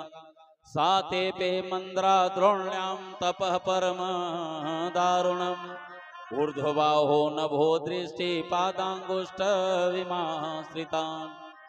सुंदर अंगूठे के भार खड़ा हुआ है, और नभ आकाश की ओर उनकी दृष्टि है, और सुंदर हाथ को ऊपर किया हुआ है, हाथ जोड़ा हुआ है। महाराज हिरण्यकश्यप इतना तप किए कि देखते देखते हिरण्यकश्यप को भगवान ब्रह्मा का तप करते हुए 36,000 वर्ष बीत गया। 36,000 वर्ष जब बीत गया तो अन्न जल सब का त्याग कर दिया था। और महाराज जब 36,000 वर्ष बीता तो इधर आकाश में जितने भी देव थे, ये सब देव घबराने लग गए, डरने लग गए। सब तरफ कोलाहल मच गया कि देखो हिरण्यकश्यप 36,000 वर्ष बीत गया, अब पता नहीं ये तप करने के बाद इनको क्या वरदान मिलने वाला है। इंद्र महाराज सबसे ज्यादा डरपोक डर गए, पूरा देवता लोग डर रहे हैं, कपा रहे हैं, और इधर उन लोगों का जो वास है, जो सिंहासन है, वह भी डोलने लगा। महाराज ब्रह्मा के पास गए, सब देवता दौड़े दौड़े और कहा कि महाराज आप जल्दी से जाओ, और जा करके महाराज जो भी वरदान है देख ताक करके उनको देना, क्योंकि हम लोग तो बिल्कुल परेशान हो गए हैं। देखो हमारा लोग डगमगा रहा है उनके तपस्या से। और देखते देखते भगवान ब्रह्मा जहां पर हिरण्यकश्यप महाराज जी तप कर रहे थे वहीं पहुंच गए। अहस्ति मात्र होय गयो शरीरा तदपि मनाग मनोभव पीरा। उनका जो शरीर था बिल्कुल हड्डी हड्डी दिखाई दे रहा था, और महाराज ब्रह्मा जी देखते देखते वहां पहुंच गए। और जैसे ही महाराज हिरण्यकश्यप के पास पहुंचे तो उस समय उनके तप के प्रभाव से पृथ्वी का हिलना, तारा का टूटना, ज्वार भाटा का आना और देवताओं का घबराना ये प्रारंभ हुआ। महाराज ब्रह्मा पास में गए और पास में जा करके महाराज हिरण्यकश्यप को कहे कि बेटा हिरण्यकश्यप उठो, मैं तुम्हारा ब्रह्मा जिसके नाम से तू तपस्या कर रहा है बेटा, मैं वहां पहुंच चुका हूं। कवन वस्तु अस प्रिय तो ही लागे, जो सुमुनि वर न सकहूं तुम मांगे। बेटा हिरण्यकश्यप उठ जाओ, और तुम किस लिए यह तप कर रहे थे बेटा, उसको बताओ, मैं तुम्हारे तपस्या से प्रसन्न हूं। महाराज हिरण्यकश्यप आंख खोल करके भी नहीं देख रहे। महाराज ब्रह्मा ने अपने कमंडल से जल निकाला और सुंदर अपने कमंडल से अमृत रूपी जल छिड़का, तो हिरण्यकश्यप महाराज जी धीरे धीरे आंख खोल करके देखने लग गए। उत्तिष्ठ तिष्ठ भद्रन्ते तपो सिद्ध्यति कश्यपः। जैसे ही जल छिड़के तो जल छिड़कते ही उनका शरीर जो हड्डी हड्डी दिखाई दे रहा था ब्रह्मा जी के जल छिड़कते ही एकदम हृष्ट पुष्ट हो गए। हृष्ट पुष्ट तन भय सुहाए, मानो अब ही भवन ते आए।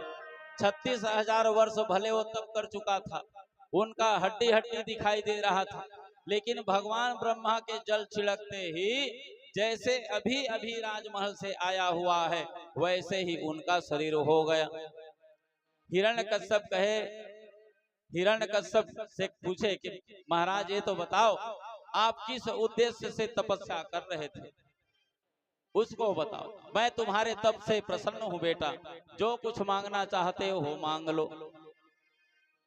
तो भगवान महाराज हिरण्यकश्यप कहे कि महाराज अगर आप देना चाहते हो तो सबसे पहले उनका दंडवत प्रणाम किया। महाराज ब्रह्मा जी पूछ रहे हैं क्या चाहिए। महाराज आंखें खोलते ही सुंदर दंडवत प्रणाम किया और दंडवत प्रणाम करके सुंदर उठे। तो प्रणाम महाराज हिरण्यकश्यप जैसे किए थे आज तक किसी ने शायद नहीं किया हो। कभी भी अगर आपको समय मिल जाए तो कोई आ रहा है और उसका प्रणाम करना है और आपके पास पूरा फुल समय है, जगह भी है, तो दंडवत प्रणाम करना चाहिए। एक हाथ से प्रणाम नहीं करना चाहिए, झुके झुके ऐसे ही दूर से प्रणाम नहीं करना चाहिए। हो सके तो चरणों को छुए। चरणों को छूने से, किसी के आशीर्वाद लेने से अभिवादन शीलस्य नित्यम वृद्धोपसेविनः चत्वारि तेषां वर्धन्ते आयुर्विद्या यशो बलम। अपने से बड़े या अपने के पूज्य से प्रणाम करने से 4 चीज की प्राप्ति होती है, आयुर्विद्या और यश और बल। इसलिए महाराज हिरण्यकश्यप दंडवत महाराज ब्रह्मा जी का प्रणाम किया। महाराज ब्रह्मा ने कहा कि बेटा क्या वरदान मांगना चाहते हो मांग लो। तब महाराज हिरण्यकश्यप कहने लगे, यदि दासमीमतान वरान में वरदोत्तमः भूतेभ्य स्वाद्भिः सृष्टेभ्यो मृत्युर्मा भुन मम प्रभु। भगवान ब्रह्मा ने कहा बेटा अजर अमर की जो वरदान है ये बस नहीं दे सकता मैं।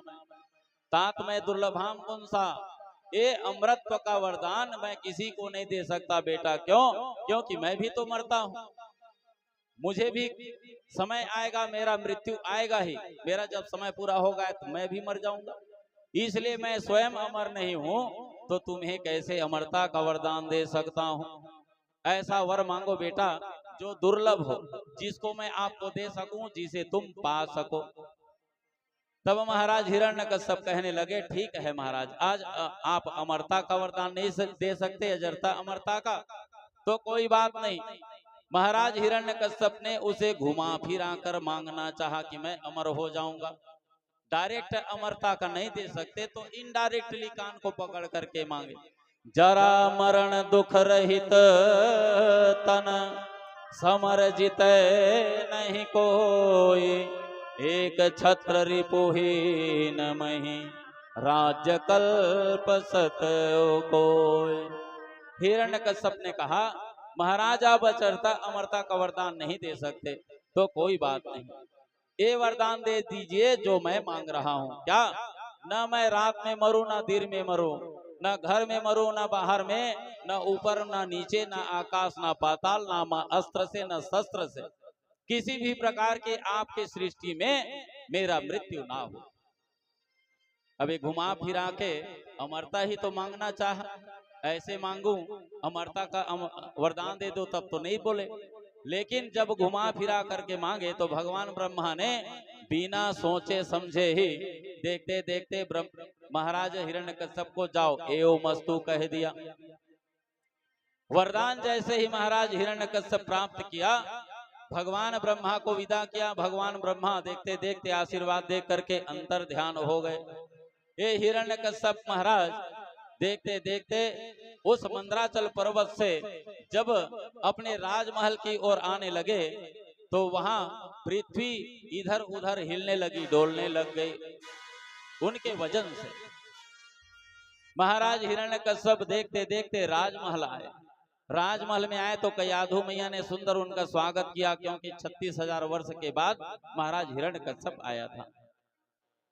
महाराज राजमहल में आते ही अपने सैनिकों को बुलाया और सैनिकों को बुला करके उनके पूरा राज्य में और बाहर जहां भी जितना भी राज्य है सब तरफ पूरा कोलाहल मचा दिया। बाढ़े खल बहु चोर जुआरा, पर लंपट पर धन परदार। जितना भी उनके राज्य है सब सैनिक को फैला दिया। अरे जाओ, कोई भी उस मेरे दुश्मन का कोई पूजा ना करे, कोई यज्ञ ना करे। जितने भी साधु संत है उनको भी कष्ट देना चालू कर दिया। और वो संत लोग जो यज्ञ होम करते थे उसमें पानी डलवा दिया, यज्ञ कुंड को फोड़वा दिया। और यत्र तत्र द्विजा गावो वेदो वर्ण समाक्रिया, तम तम जनपदम यात सदीपयत वृक्षतः। जहां जहां भी साधु संत लोग पूजा पाठ करने के लिए बैठते, यज्ञ के लिए बैठते, समस्त दिशाओं में तीनों तरफ चारों तरफ पूरा कोलाहल मच गया। हिरण्यकश्यप को सब जानने लगे कि देखो हिरण्यकश्यप पूरा राज्य में कोलाहल मचा दिया है। संत लोग परेशान हो गए, प्रजा लोग परेशान हो गए।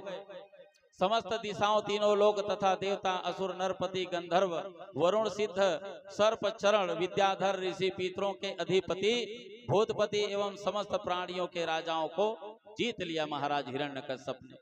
जहां भी मन लगा वहां जाकर के अपने सैनिकों के साथ में चढ़ाई किया और चढ़ाई करके सब तरफ हाहाकार मचा दिया और सबको जीत करके एक छत्र राज चलाने लगा।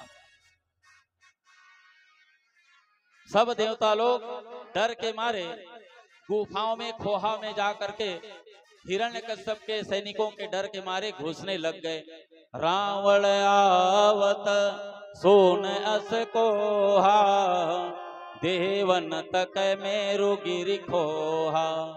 रावण को आते देख करके, सुन करके ये सब देवता इतना कांपने लग गए कि कोई गुफा में जा रहा है, कोई खोहा में जा रहा है और कोई छिप रहा है। ये सब लोग डरते डरते भगवान नारायण के पास चले गए और भगवान नारायण को याद करने लगे कि हे प्रभु, अब आप ही हो बचाने वाले। आकाशवाणी हुई, तुम उस परमात्मा के पास जाओ, वही तुम्हारी रक्षा करेंगे।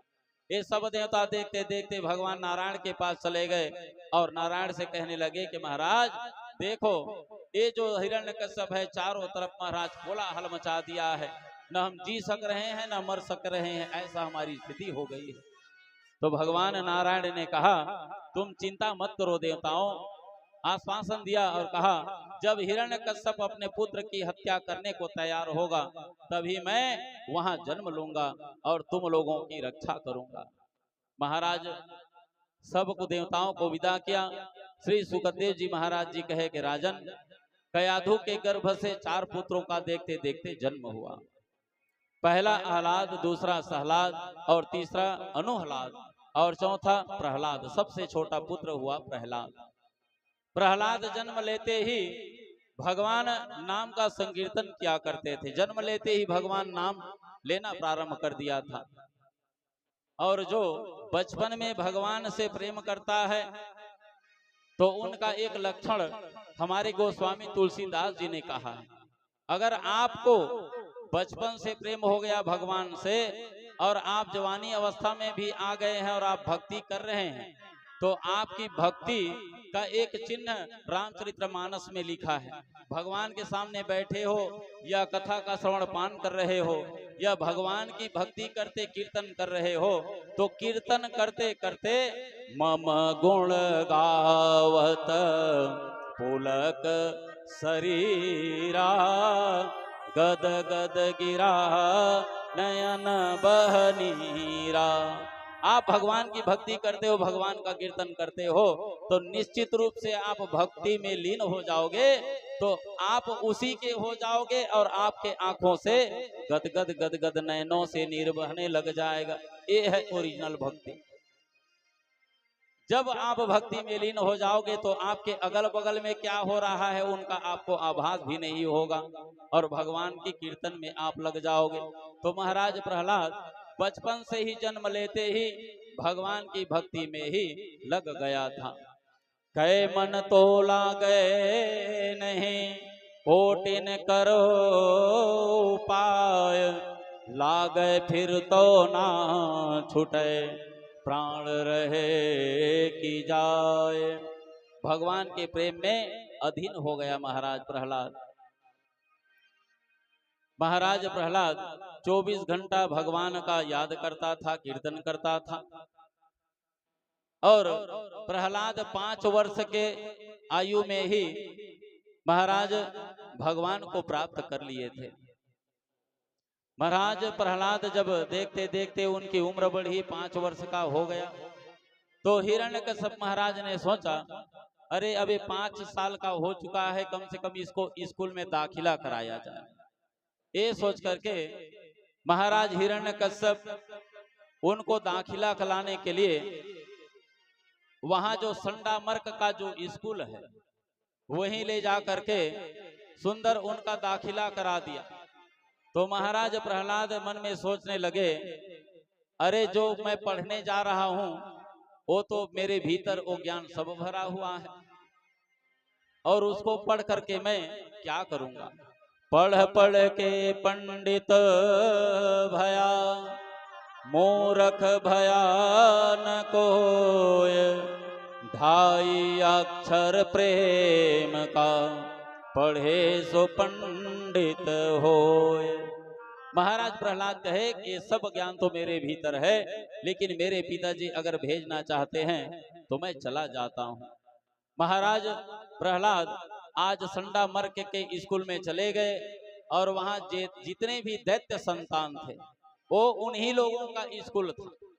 संडामर्क महाराज सुंदर पढ़ा रहे हैं विद्यार्थियों को। महाराज प्रहलाद सबसे आगे में बैठे हैं अपने मित्रों के साथ में। पढ़ाते पढ़ाते महाराज अचानक संडा और मर्क का कुछ काम आ गया, बाहर से बुलावा आ गया। तो महाराज संडा और मर्क विद्यार्थियों को छोड़े, और विद्यार्थियों को छोड़ करके कहा कि बेटा प्रहलाद, इन सब शिष्यों में, सब मित्रों में तू सबसे ज्यादा इंटेलिजेंट है, सबसे ज्यादा ज्ञान है तेरे पास। तो तू एक काम करना, हमारे बाहर के काम से आते तक के इन बच्चों को तुम पढ़ाना, और हम लोग कुछ काम से जा रहे हैं और आएंगे, उसके बाद हम आगे पढ़ाएंगे। महाराज संडा और मर्क महाराज प्रहलाद को शिष्यों को छोड़ करके अपने काम को निपटाने के लिए चले गए। महाराज प्रहलाद संडा मर्क के जाने के बाद हाथ में सुंदर छड़ी लिया गुरुजी की तरह, और छड़ी लेकर के सब शिष्यों को सुंदर पढ़ा रहे हैं, और कह रहे हैं, भाइयों आप सभी लोग धनी किसका बने, नाम का धनी बने, 24 घंटा भगवान का कीर्तन करें। पहले संडा मर्क ऐसा नहीं पढ़ाते। संडा मर्क मात्र मार और काट, किसको कैसे मारना है और किसको कैसे उड़ाना है ये सिखाते थे राजनीति में। लेकिन संडा मर्क के जाने के बाद महाराज प्रहलाद अपने शिष्यों, अपने मित्रों को सुंदर भक्ति सिखा रहे हैं, भगवान की भक्ति। धन धन्य धनी हरि नाम धनी, जग और धनी सो धनी ना धनी, जिनकी न बनी रघुनंदन से, उनकी न बनी ना बनी ना बनी।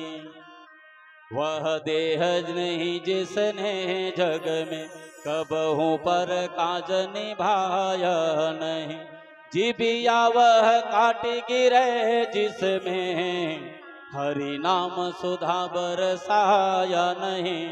हिया फाटी पर जिसमें हरि का मन मोहन रूप समाया नहीं, यदि पाया न रक्षित राघव को, तब जीवन में कुछ पाया नहीं। महाराज अपने मित्रों को समझा रहे हैं कि ये जीवन तभी धन्य है भैया, जब हम सब लोग अपने जीवा से उस पवित्र भगवान का नाम ले सके। प्रहलाद आज पाठशाला में सभी बच्चे को सुंदर शिक्षा प्रदान कर रहे हैं। प्रहलाद कहे, संसार में मानव जन्म अति दुर्लभ है भैया, दुर्लभो मानसो देहि, अतः बुद्धिमान पुरुष को चाहिए कि वह यौवन वृद्धावस्था को परित्याग करे और बचपन से ही भगवान का नाम लेता रहे, भगवान का कीर्तन करता रहे। बाल्यकाल से ही भगवान का कीर्तन करना चाहिए। तो बालकों ने पूछा, ये तो बताइए महाराज, यदि हम भजन वृद्धावस्था में करें तो क्या होगा। तो महाराज प्रहलाद कहे कि भजन एक बार यौवन में हो सकता है, लेकिन वृद्धा अवस्था आने के बाद तो सब धंधा छूट जाता है, शरीर में अलाली आ जाती है, खाट पकड़ लेते हैं, गले घुरघुराने लगते हैं, कफ जम जाता है, त्रिदोष आ जाती है हमारी गले में, और बच्चे लोगों की सेवा में लग जाता है, टाइम ही नहीं मिलता। इसलिए भैया वृद्धा अवस्था में छोड़ो, जवानी में भी मत करो, वृद्धावस्था का तो बिल्कुल परित्याग कर दो। प्रहलाद के इस शिष्य लोग जो बच्चे लोग मित्र है कहने लगा, ठीक है महाराज, आप कहते हैं वृद्धावस्था में भजन नहीं करेंगे, तो उससे पहले जवानी अवस्था में कर लेंगे, बाल्यकाल में ही क्या जरूरी है। तो प्रहलाद कहे कि भैया जवानी में लोग शादी विवाह बाल बच्चे पैदा करना और अपने घर के परिवार का पालन पोषण करने में ही जीवन बिता देते हैं, इसलिए जवानी में भी भक्ति नहीं हो सकती। तो जवानी कब करना चाहिए? प्रहलाद ने कहा यौवन में मनुष्य इंद्री के दास बन जाता है और अर्थो उपार्जन में लग जाता है। हम परमात्मा को कैसे प्रसन्न करें? प्रहलाद ने कहा सभी जीव के आत्मा में भगवान का दर्शन करो, आसुरी भाव का त्याग कर दो। बालकों ने फिर पूछा कि हमें भगवान तो नहीं दिखता महाराज, उनकी आराधना कैसे करें? तब महाराज प्रहलाद ने उनको दो रास्ता बताया। भगवान का ध्यान करते समय तन्मय हो जाओ, जब ये जगत दिखाई ना दे तब समझ जाना कि आपकी जो भक्ति है वह सर्वश्रेष्ठ है। महाराज प्रहलाद ने दो भक्ति की रास्ता बताया, एक मद भक्ति जिसको सकाम भक्ति कहते हैं और एक अमल भक्ति जिसको निष्काम भक्ति कहते हैं। इन दोनों में से जो भी भक्ति में आप तल्लीन हो जाओ, जो आपको सर्वश्रेष्ठ लगे, भगवान की प्राप्ति के लिए अमल भक्ति हो चाहे मद भक्ति हो। तो अपने मित्रों को सुंदर शिक्षा प्रदान कर रहे हैं। बालकों ने पूछा ये तो बताओ महाराज, ये ज्ञान हमारे गुरुजी संडा मर्क नहीं देते महाराज, लेकिन ये ज्ञान आप हमारे साथ में ही इस स्कूल में आकर के भर्ती लिए हो महाराज, लेकिन ये ज्ञान आपको प्राप्त कैसे हुआ, कहाँ से आया ये ज्ञान? तब प्रहलाद ने कहा मैंने जो समझाया वह मेरा अपने स्वयं का ज्ञान नहीं है महाराज, ये तो मैंने नारद जी से प्राप्त किया था यह ज्ञान। बालकों ने पूछा कि आपको नारद कहाँ मिल गया, कैसे आपको ज्ञान दिया महाराज? तब प्रहलाद ने कहा जब मेरे पिताजी पहली बार तपस्या करने के लिए मंदराचल पर्वत पर गए तो उसी समय इंद्र डर के मारे हिरण्यकश्यप को तो ना मार सका, तो मेरी जो माता है जो मेरी माता कयाधु है उनको चुरा करके हर कल के उसको ले जा रहे थे कि हो सकता है मैं कयाधु को कहीं पकड़ करके ले जाऊं तो हिरण्यकश्यप जो तप करने के लिए गया है उनको पता चलेगा तो अपने धर्म पत्नी के प्रेम में तप करना छोड़ देगा और वापस आ जाएगा। ये सोच करके मेरी माता को महाराज इंद्र ने पकड़ के ले गया था, और महाराज जैसे ही पकड़ के ले जा ही रहा था उसी समय महाराज नारद का आगमन हो गया। तो मेरे जो माता को इंद्र ले जा रहा था, महाराज नारद आया और नारद ने कहा कि महाराज इंद्र ये कयाधु को आप कहाँ ले जा रहे हो? तब महाराज नारद ने कहा कि कहाँ ले जा रहे हो? तब इंद्र कहते हैं कि महाराज ये जो इनके पति हिरण्यकश्यप है ये तप करने के लिए गया है और हो सकता है इनका तप कहीं पूरा हो गया तो निश्चित रूप से हम लोग बर्बाद हो जाएंगे, हो सकता है हमारा इंद्रासन ले ले, इसलिए महाराज डर के मारे हम एक कयाधु को ले जा रहे हैं, इनके एक गर्भवती भी इसलिए मार नहीं रहा। तो महाराज नारद कहने लगा कि अरे इंद्र तुम्हारा हर काम उल्टा रहता है, आज तक के जितना काम किए हो सब उल्टा सब गलत। अरे इतना तो सोचना चाहिए कि इस कयाधु के गर्भ में साक्षात परमात्मा नारायण का भक्त प्रहलाद महाराज जी हैं और तुम उसके साथ में ऐसा कर रहे हो। इसलिए महाराज इंद्र जो ले जा रहा था कयाधु को, तो महाराज नारद उनको अपने एक कुटिया में ले गए थे। ये प्रहलाद महाराज अपने मित्रों को बता रहे हैं कि महाराज ये मेरा स्वयं का ज्ञान नहीं है, नारद महाराज मेरी माँ कयाधु को इंद्र के हाथों से छुड़ा करके अपने कुटिया में ले गया।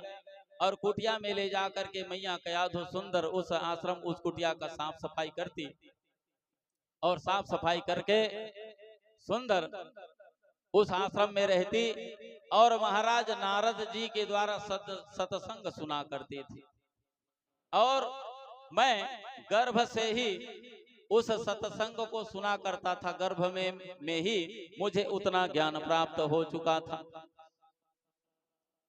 प्रहलाद ने सुंदर उनको शिक्षा दिए कि भैया वो मेरा ज्ञान नहीं है। प्रहलाद बच्चों को बड़ी तन्मयता के साथ कीर्तन करा रहे हैं और सुंदर समझा भी दिए कि यह मेरा ज्ञान नहीं है, ये तो नारद का दिया हुआ ज्ञान है। उनके आश्रम में मुझे जब मेरी माँ सत्संग करते करते नींद में सो भी जाती थी तो भी मैं चुपचाप सोए सोए ही सुनता था उसका ज्ञान। ये सब वही ज्ञान है भाई। अब महाराज प्रहलाद सुंदर अपना डिटेल बताए कि पहले उनके माँ के साथ में क्या हुआ था। उसके बाद फिर कीर्तन कराना चालू कर दिया और कीर्तन कराते कराते सब मित्र उनके बातों में आ गए और सब लोग तल्लीन हो गए। पहले मार काट सीखते थे संडा मार के माध्यम से और वही उनके मुंह से निकला था किसको मारना चाहिए, कैसे मारना चाहिए। और जब से प्रहलाद महाराज ज्ञान बांटे, उनके शरीर को स्पर्श किए, उन सब को भक्ति में स्पर्श हो गया और सब देखते देखते सुंदर कीर्तन करना चालू कर दिया, भगवान का नाम लेना चालू कर दिया और पूरा आश्रम पूरा भक्तिमय हो गया। सब लोग नाच रहे हैं और सुंदर भगवान का कीर्तन कर रहे हैं। बोले वृंदावन बिहारी लाल की। तो आप लोग भी भक्त प्रहलाद के साथ में नाच लें और भगवान नारायण का कीर्तन कर लें। बोलथे चिड़ैया तोरी भुवनमा बोलथे चिड़ैया।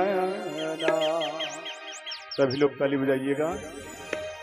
बोलथे चिड़ैया तोरे भुवनमा बोलथे चिड़ैया, तोरे भुवनमा बोलथे चिड़ैया, बोलथे चिड़ैया तोरे भुवनमा बोलथे चिड़ैया, तोरे भुवनमा बोलथे चिड़ैया।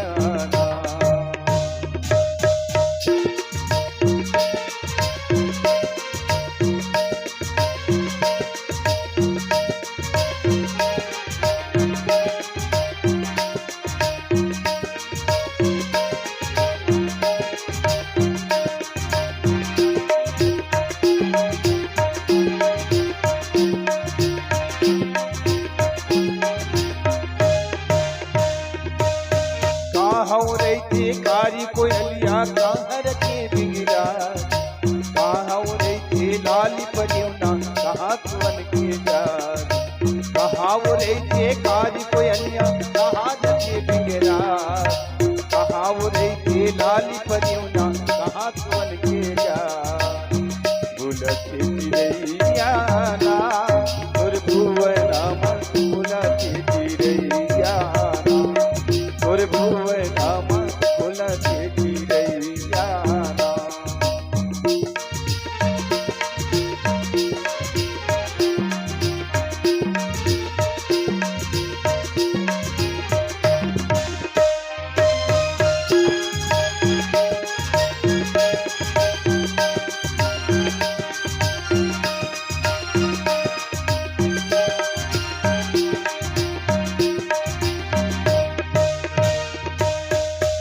मरे थे कारी कोयलिया नीबू मजन बिगिराज, आठ मरे थे लाली परियोना पिंजरा सुवन के जात।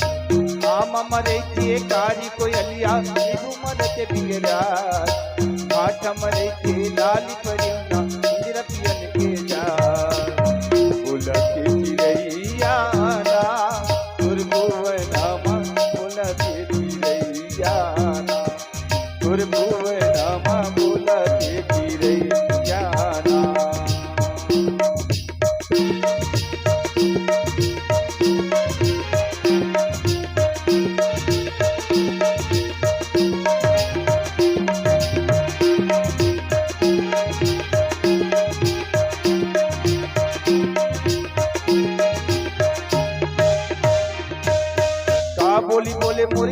कोयलिया का बोली बोले बिगराज, का बोली बोले मोरी लाली परिवना का मन के जात, का बोली बोले मोरी काली कोयलिया का बोली बोले बिगराज, का बोली बोले मोरी लाली परिवना का बोली सोन के जात। बोलते चिड़ैया ना भुवना मा, बोलते चिड़ैया ना भुवना मा, बोलते चिड़ैया ना।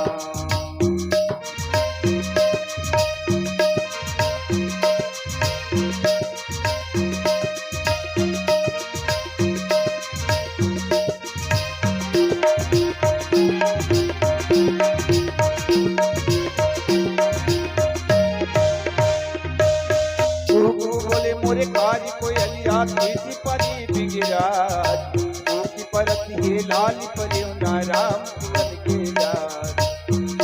बोले मोरे काली कोयलिया तीसी परी बिगराज, की परत हे लाली परिवना राम सुवन के जात। बोलते चिड़ैया ना भुवना मा, बोलते चिड़ैया ना भुवना मा, बोलते चिड़ैया ना। बोलते चिड़ैया ना भुवना मा, बोलते चिड़ैया ना भुवना मा, बोलते चिड़ैया ना। बोलते चिड़ैया ना भुवना मा, बोलते चिड़ैया ना भुवना मा, बोलते चिड़ैया ना।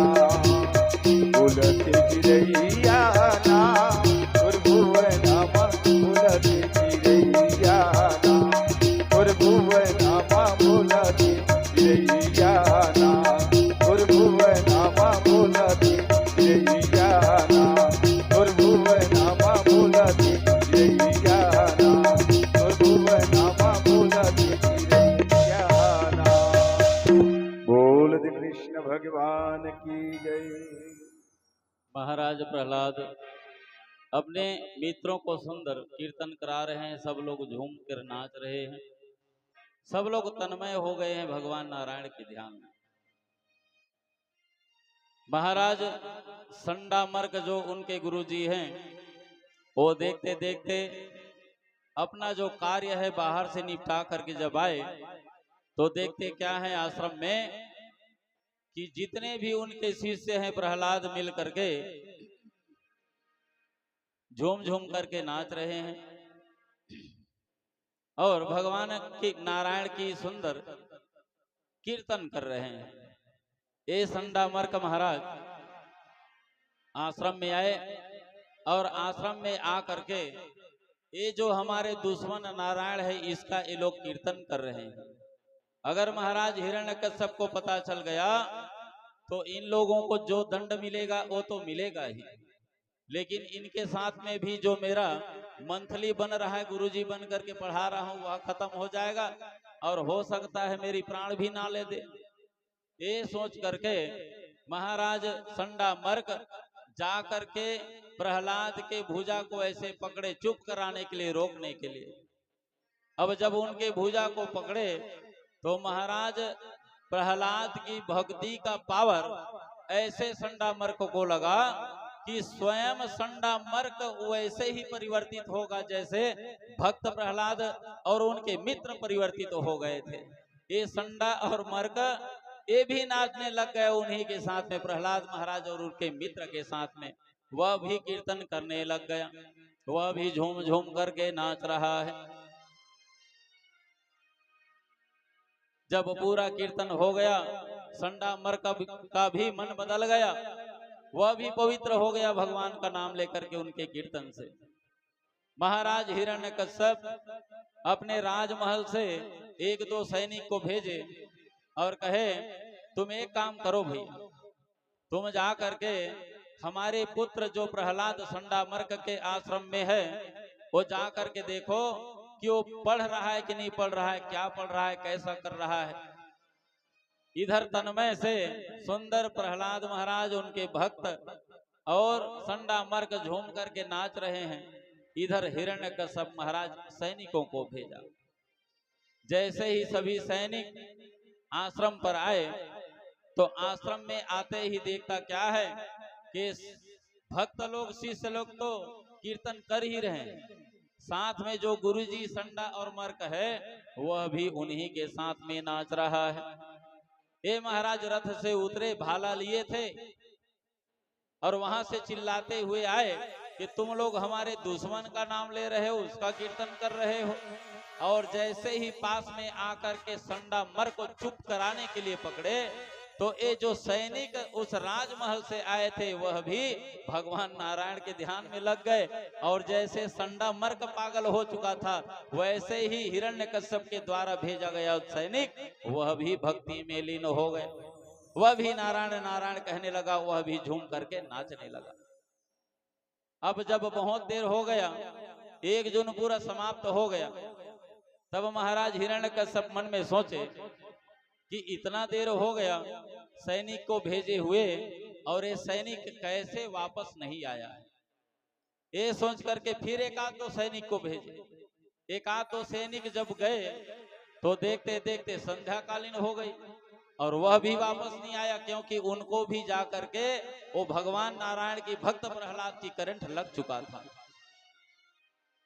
महाराज हिरण्यकश्यप सोचे अब मैं दो बार हो गया भेजते हुए, पता नहीं उस आश्रम में जाने के बाद ये लोग वापस क्यों नहीं आते। ये सोच करके महाराज हिरण्यकश्यप रथ सजाए और रथ में स्वयं चढ़ गए। और चढ़ने के बाद महाराज संडामर के आश्रम की ओर आगे बढ़ने लग गए। हिरण्यकश्यप महाराज देखते देखते कुछ समय के बाद जैसे ही संडामर्क के आश्रम में पहुंचे तो देखता क्या है कि वहां मेरे द्वारा भेजे गए सैनिक स्वयं गुरुजी जो पढ़ाने वाले हैं, राजनीति मार काट सिखाने वाले, वो भी भक्त प्रहलाद और उनके मित्र के साथ में पागल हो चुका है और मेरे दुश्मन का नाम ले रहा है। ये सोच करके महाराज गदा को लिए रथ से और सीधा उतरे और आकर के सबसे पहले तो जो बिगाड़ने वाला है उनको छुए, किसको? संडा मर्क को, क्योंकि यही गुरुजी है।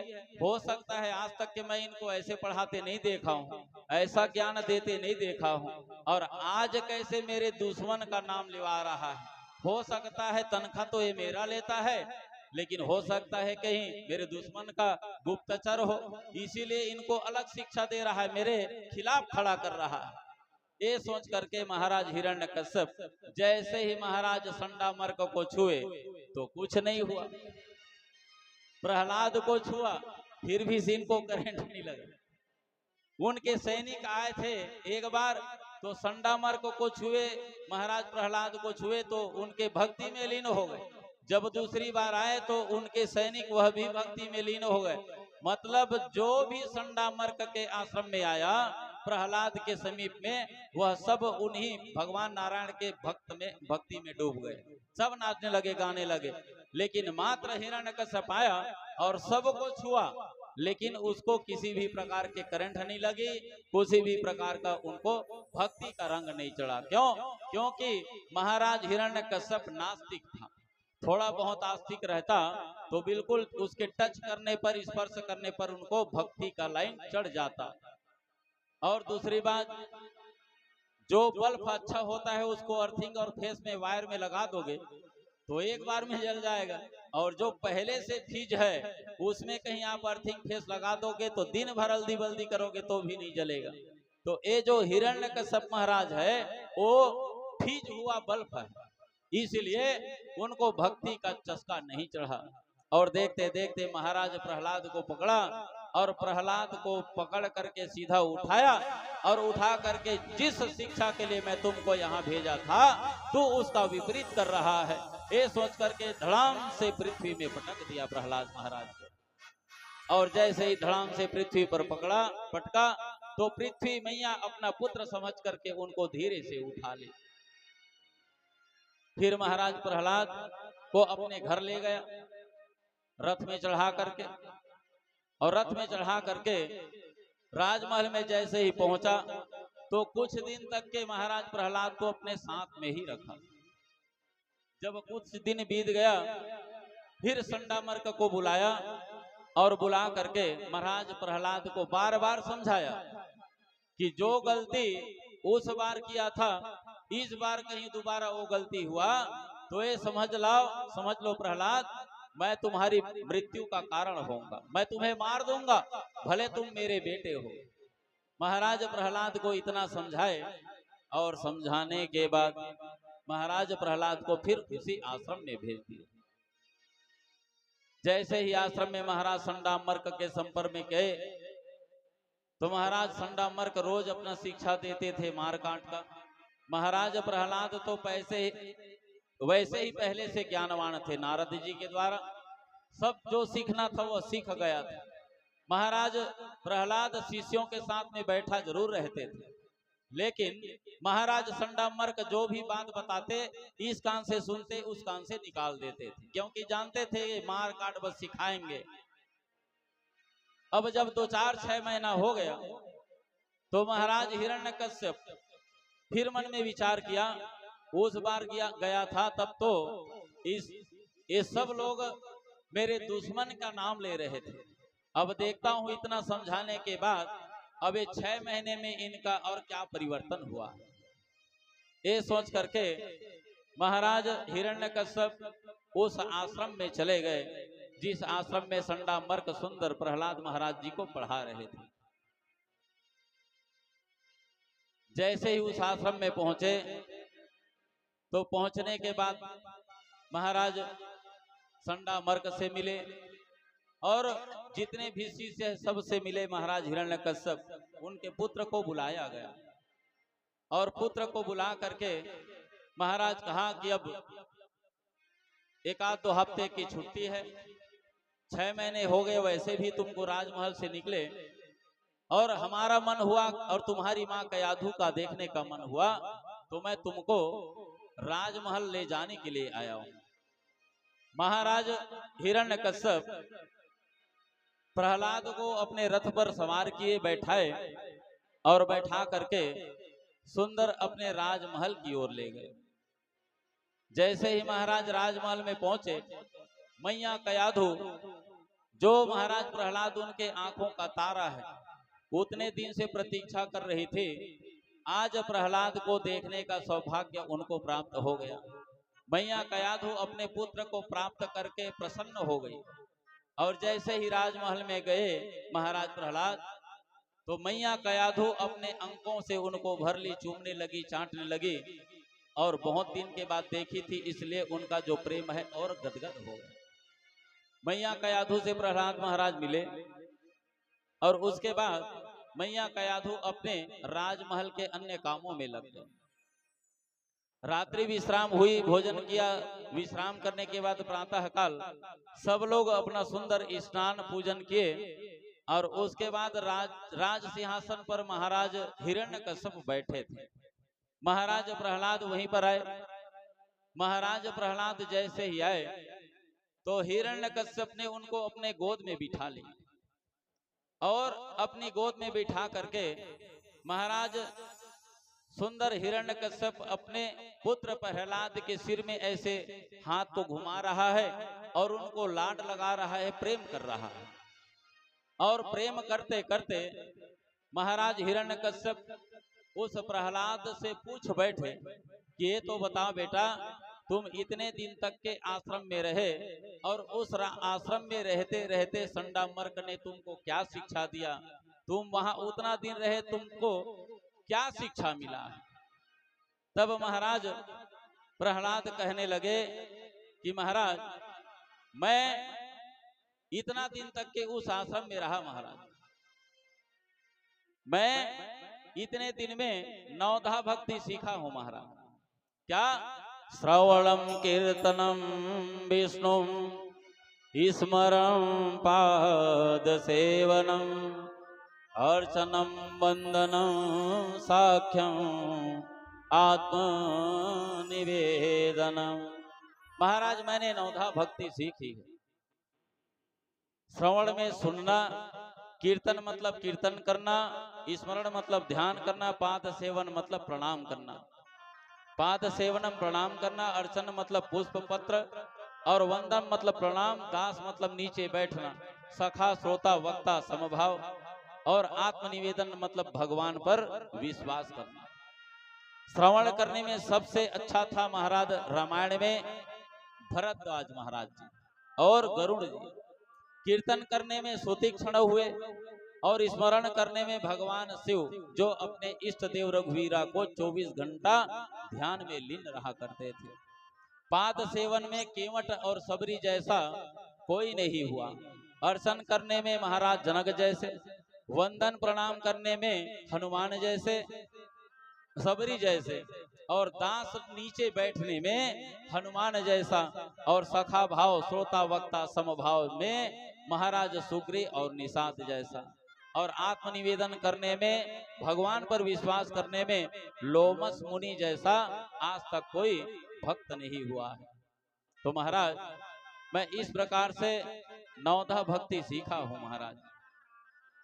इति पुंसार्पिता विष्णु भक्तिश्चे नवलक्षणा कृते भगवत्यात्था तन्मन्ये अवति मुत्तमा।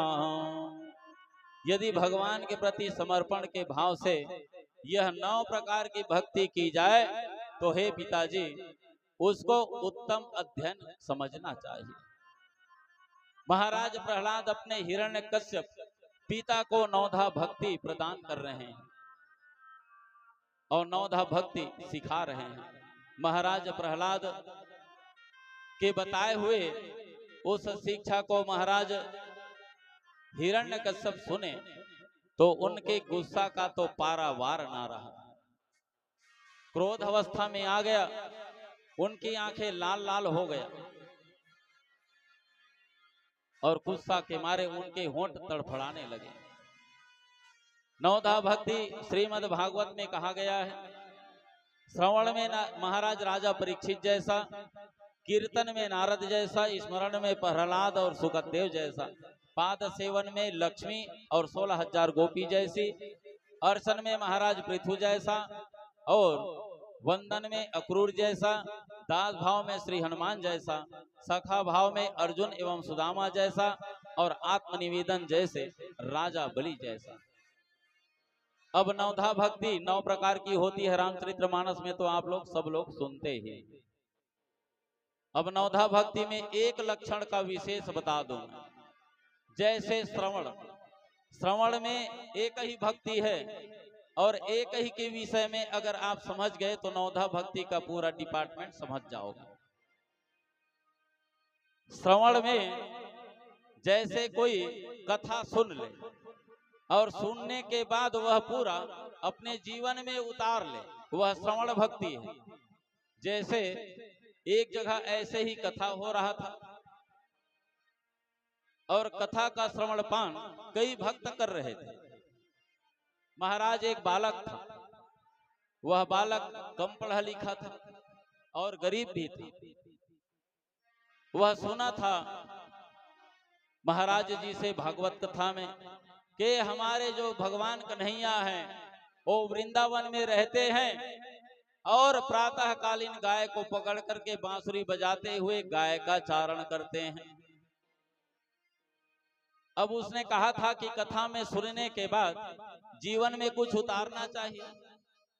तो ये जो बालक बैठा था जो कम पढ़ा लिखा था, ये मन में विचार किया कि इतने बड़े बांके बिहारी जो हमारे लाल हैं वो वृंदावन में रहते हैं और उनके कई हजार गोप गोपियां हैं और उनके रहते दास दासियां के रहते ये स्वयं गाय चराने जाते हैं, ये तो अच्छी बात नहीं। इसलिए मैं उस कन्हैया को आज से गाय चराने नहीं दूंगा, मैं स्वयं उसके गाय को चराने के लिए जंगल जाऊंगा।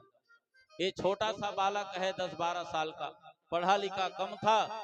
महाराज जी से कथा में सुना बस था और तुरंत कथा से उठा और उठ करके घर गया और अपना गठरी मोटरी बांधा और सीधा वृंदावन की ओर चल पड़ा। भगवान बांके बिहारी वहां वृंदावन के मंदिर से देख रहे हैं, ये देखो ऐसा भी भक्त होता है कि कथा में मेरे विषय में सुना बस और इनके मन में कितना भक्ति पैदा हो गया कि अपने घर द्वार गांव को छोड़ने के लिए तैयार हो गया। और ये बालक गठरी मोटरी पकड़ा और पकड़ करके वृंदावन की ओर प्रस्थान करने लग गया। और जैसे ही प्रस्थान किया तो बीच में रात्रि हो जाता तो किसी के पैठा में, किसी के पर्ची में, किसी के बरामदा में सो जाता और घर वाले कहीं कुछ दे देते तो भोजन कर लेता था या किसी से मांग करके रह जाता था। ऐसे करते करते पैदल बेचारा जा रहे थे। आजकल होता तो ट्रेन में जाता, बस में जाता, बाइक में चला जाता, लेकिन बेचारा गरीब था। और जैसे गांव में छेरिया चराने वाला, वैसे ही ये छेरिया पशु के पीछे चलने वाला था ये लड़का। मात्र एक दिन कथा के सत्संग में आ गया और उनका जीवन परिवर्तन हो गया। ये सीधा देखते देखते 4-6 महीने में वृंदावन पहुंचा। जैसे ही वृंदावन पहुंचा तो उस वृंदावन में जाने के बाद सब लोगों से पूछा कि भैया यहाँ हमारे बांके बिहारी कहाँ रहते हैं, बांके बिहारी कहाँ रहते हैं। सब लोगों ने बताया, वो देखो भैया बहुत बड़ा मंदिर है, वो इस वृंदावन में सबसे बड़ा मंदिर है, वही हमारे बांके बिहारी रहते हैं। जैसे ही महाराज उस बालक को पता चला कि बांके बिहारी वहां रहते हैं, वो देखते देखते जिस बांके बिहारी का मंदिर बना हुआ था उसी बांके बिहारी के मंदिर में वह पहुंच गया। और जाने के बाद सुंदर उस भगवान बांके बिहारी जो मुरली मनोहर है उनके चरणों में प्रणाम किया। और जैसे ही प्रणाम किया तो मंदिर के ही सामने वह बैठ गया। संध्या कालीन हो चुका था, पहुंचते पहुंचते 4-6 महीना ऐसे ही लगा। अब वहां बहुत सारे सेवक थे उस मंदिर के, सेवा करने वाले, पूजा करने वाले। जब संध्या कालीन हो गई, संध्या भगवान बांके बिहारी की आरती हो गई और सब लोग प्रसाद लेकर के चले जाने लगे, लेकिन वह बालक वहीं बैठा रहा।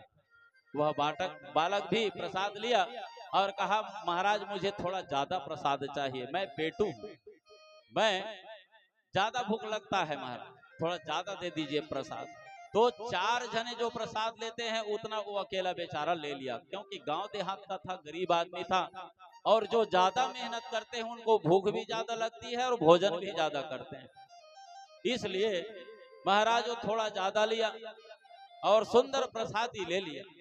और प्रसादी लेने के बाद रात्रि को भगवान बांके बिहारी का जो मंदिर बना था वही प्रांगण में सो भी गया। वहां के जो सेवक थे, बांके बिहारी मंदिर के पंडित लोग थे, संत लोग थे, उन्होंने सोचा हो सकता है बेचारा कहीं से आया होगा और रात्रि हो गया इसलिए विश्राम कर रहा होगा। रात्रि विश्राम हुआ, रात भर उनको कुछ नहीं बोले। जब प्रातः कालीन भी वह वहीं रहा, तब उनसे पूछे कि ये तो बताओ बेटा, तू कहाँ से आया है और यहाँ क्या करने आया है। तो महाराज आप कहाँ रहते हो पहले ये तो बताओ मुझे। तो बालक को ले गए आश्रम में, जहाँ वो मंदिर के पीछे बहुत बड़ा आश्रम बना हुआ था संतों का, सेवकों का। एक पंडित जी और संत लोग उस बालक को ले गए, बेटा हम लोग यहाँ रहते हैं।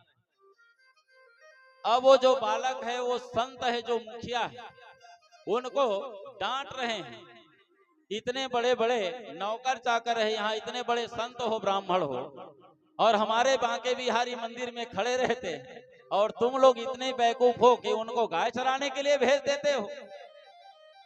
अब ये जो संत है, उस सेवक है बांके बिहारी मंदिर का, वो सोचने लगा ये हो सकता है थोड़ा सर्किट माइंड का होगा, इनका दिमाग खिसक गया होगा, या तो आधा पागल हो गया होगा, तभी तो हमको डांट रहा है। अब वो मन में सोचा, विचार किया, हो सकता है पागल है, इनसे क्या पंगा लेना। तो बोले हाँ भैया, हमारे जो बांके बिहारी है ना, प्रातः कालीन ये जितने भी गौशाला में गाय हैं सबको गाय चारण करने के लिए ले जाते हैं और संध्या कालीन वहां से वापस आते हैं। इनका तो यही काम है गाय चारण का, और बाकी रात भर और सुबह इनका हम ध्यान करते हैं। जैसे उसने कहा वैसे ही महाराज संत ब्राह्मण ने भी जवाब दिया। वो मन में विचार कर लिया, ये पागल है, ये थोड़ी देर तक के बात करेगा फिर चला जाएगा। अब ये बालक कहने लगा कि तुम लोग इस बेचारे को काम करवाते हो, ढंग से एक जगह खड़े भी नहीं होने देते, आज से तुम डंडा कमंडल मुझे दो और ये हमारे जो बांके बिहारी है मंदिर में आशीर्वाद बस देते रहेंगे, और इनके जगह में जितना भी तुम्हारे गौशाला में गाय है मैं अकेला चराने जाऊंगा। अब ये संत तो बिल्कुल अगवा के बकाक हो गए कि सच में पागल है कि सच में सही बोल रहा है। इतना डांट रहा है हमको, इतने हम बड़े उम्र के हैं और ये छोटा बालक। अब वो भी कह दिया चल ठीक है, कल सुबह जब गौशाला से जब गाय निकलेगी तो आपको दंड कमंडल सब दिया जाएगा और तुम चले जाना गाय चराने के लिए। अब रात भर फिर विश्राम किया बेचारा। अब भोजन में वही आश्रम में था, सब लोग जब खाए, ब्राह्मण लोग, संत लोग, सेवकदार लोग, तो उनको भी एक कोना में बैठा दिया। वो भी बेचारा एक सरैया दूसरिया सब लेकर के पूरा भरपेट खा लिया। उसके बाद वहीं बरामदा में सो गया। अब रात्रि भर विश्राम करने के बाद प्रातः कालीन जब हुआ, ये बेचारे को गाय चराने के लिए जाना था। ये सुबह जल्दी जल्दी उठा, जल्दी जल्दी स्नान किया और मस्त अपने सिर में पगड़ी बांध लिया, और पगड़ी बांध करके उस गौशाला से एक डंडा भी ले लिया और उन संतों से कहा कि भैया दंड कमंडल और कहाँ है? भाई दिन भर गाय चराने के लिए जाऊंगा, भूख भी लगेगा, प्यास भी लगेगी, तो दंड कमंडल मुझे पानी पीने के लिए दे दो। अब महाराज गौशाला से पूरा गाय को छोड़ा गया। ये महाराज छोटा सा बालक 10-12 साल का था, डंडा लिया, कमंडल लिया और पूरा गाय को वृंदावन के पास ही एक सुंदर वन था, वहां गाय चारण के लिए ले गया। अब संतों ने कहा तुम इस गाय को चराने के लिए ले जाओ भैया, दोपहर का समय होगा, इधर भोजन बन जाएगा, तो हमारे में से कोई भी एक इस जंगल में आपके लिए भोजन प्रसादी पहुंचाने के लिए चले जाएंगे। अब वो गाय चारण करने के लिए चला गया। जब दोपहर का 11-12 बजा तो इनको लगी भूख लगने लगी, तो एक उन्हीं ब्राह्मणों में से एक गया भोजन पहुंचाने के लिए, और भोजन पहुंचा करके आ गए। सुंदर भोजन किया और भोजन करके संध्या कालीन फिर सुंदर विश्राम किया। गौशाला में गायों को ले जा करके बंद कर दिया और बाकी उनके संत लोग सेवा किए। महाराज जो रोज का नित्य नियम बन गया, रोज का नित्य नियम बन गया। अब वहां जितने भी संत और ब्राह्मण थे, इस बालक से ये बात नहीं हुआ था कि हम लोग 15 दिन में एकादशी उपास रहते हैं, ये जानकारी उस बालक को नहीं था। अचानक जिस दिन एकादशी था, 15 दिन तो गुजर गया गाय चराते चराते, दोनों तीनों टाइम खाते खाते। जिस दिन एकादशी पड़ा उस दिन महाराज कोई किचन में, रसोई में कोई भोजन वाजन नहीं बना। अब जब भोजन वोजन नहीं बना तो ये तो गाय चारण करने के लिए ले ही गया, लेकिन उधर जैसे ही दोपहर 11-12 बजा तो भोजन के लिए देखने लग गया और सोच रहा है कि कौन आएगा, इतना जोर से भूख लगा है। तो जैसे ही बिलखने लगा, रोने लगा भूख के मारे, इनके आंखों से आंसू आने लगे कि अब मैं तो बिल्कुल एक कदम भी नहीं चल पाऊंगा। आने के लिए तो कई एकादशी आए, लेकिन जब एकादशी आता था तो उनको पता चलता, लेकिन बताए ही नहीं थे। जब एकादशी आई, प्रतीक्षा कर रहे हैं भोजन कोई तो ला देता, और सब लोग देखो एक बांके बिहारी हैं और उनकी सेवा करने के लिए पता नहीं 50 और 100 संत हैं, 2-4 जने मिलकर के वो बांके बिहारी की सेवा नहीं कर लेते, और भोजन करवाने के लिए मेरे पास एक जने आ जाता, क्या बिगड़ जाता।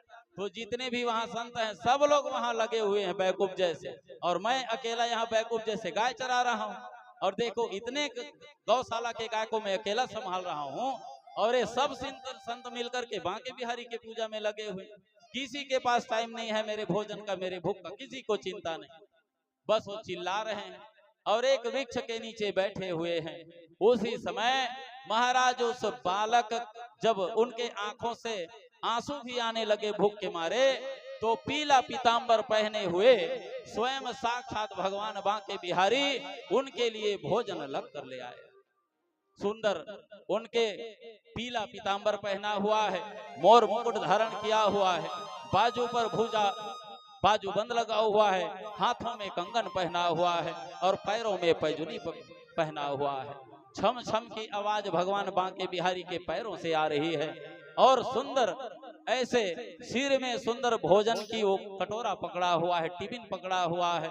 और जहां वो गोपाल, वो ग्वाला, वो गाय चराने वाला बैठा था, वहीं पर आ गया और आ करके कहा कि भैया देखो, तुम्हारे जो संत ब्राह्मण है वो बांके बिहारी के पूजा पाठ में, उसके सेवा में व्यस्त है, और मैं इधर से गुजर रहा था तो मेरे हाथ में भोजन भेजा है। एक काम करो ग्वाला, तुम मस्त ए वृक्ष के नीचे बैठ जाओ और सुंदर भोजन करो। और सुंदर टिफिन को खोले और महाराज सुंदर धीरे धीरे मस्त मंद मंद सुगंध हवा चल रही है। भगवान बांके बिहारी स्वयं उनके सामने बैठे हुए हैं और ओ लाला उनके लाए हुए 56 प्रकार के भोग को ग्रहण कर रहे हैं। 56 प्रकार के भोजन को ग्रहण किए और भोजन करते करते कितना गाली दिया होगा उन संतों को, उन ब्राह्मणों को, कि इनके पास इतने जने हैं लेकिन वाह रे संतों, बिल्कुल बेवकूफ हो, एक जने यहाँ भोजन करवाने के लिए नहीं आ सकते थे जब मैं तुम लोगों का पूरा कार्यभार संभाल रहा हूँ।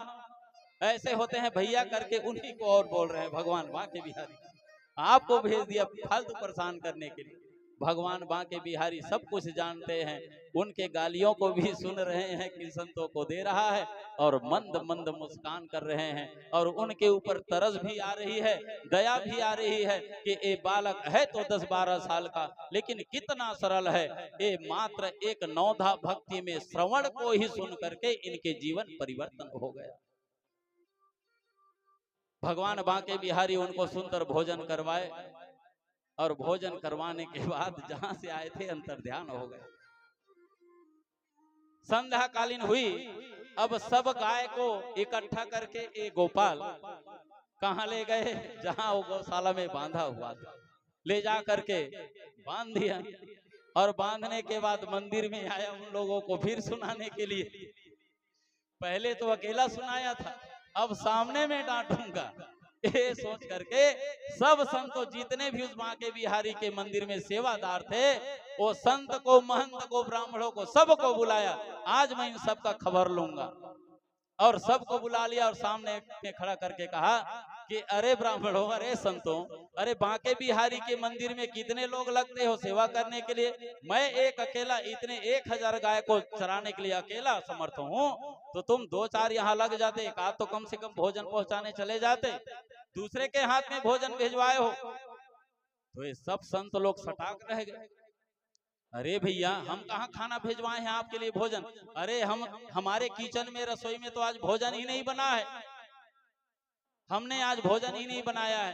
संध्या कालीन जब होगा, आरती पूजा होगा, तब हम लोग वारण करेंगे, फल सेव वगैरह ऋतु फल का सेवन करेंगे, हमारे भंडारे में कुछ बना ही नहीं है। लेकिन ये बालक बार बार कहता है, तुम भले झूठ बोल रहे हो, लेकिन कोई टिफिन में लाया था, पीला पीतांबर पहना हुआ था, उनके हाथों में, उनके पैरों में पैजुनी है, और उनके भुजाओं में बाजू बंद है, और हाथ में कंगन पहना हुआ था, पीला पीतांबर था, मोर मुकुट धारण किया हुआ था, आपने जरूर उनको भेजा था। ये सब संत जब भगवान बांके बिहारी की उस छवि को उस बालक के मुख से सुने, तो कहा कि बेटा देखो, इतने दिन हो गए हमारे बाल पक गए, लेकिन आज तक के हमको भगवान सपना भी दिखाई नहीं दिए, और आज तो 1 महीना भी नहीं हुआ है आए हुए, भगवान बांके बिहारी तुमको ले जा करके भोजन परोसे। कितने बड़े तुम धन्य भाग हो बेटा, जो भगवान बांके बिहारी का साक्षात तुमने दर्शन कर लिया। ये होता है मात्र नौदा भक्ति में एक भक्ति करने का प्रताप, जो ओ बालक श्रवणवश किया और उनको परमात्मा साक्षात भगवान बांके बिहारी साक्षात दर्शन दे दिए।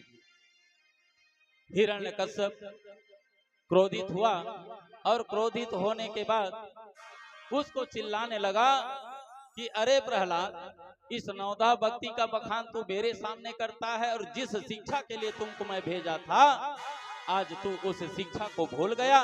रे मंद बुद्धि, तेरे बहकने की भी अब हद हो गई, अब तुम्हें मैं छोड़ने वाला नहीं। ऐसे सोच करके, ऐसे चिल्लाते हुए जल्लादों को बुलाया गया।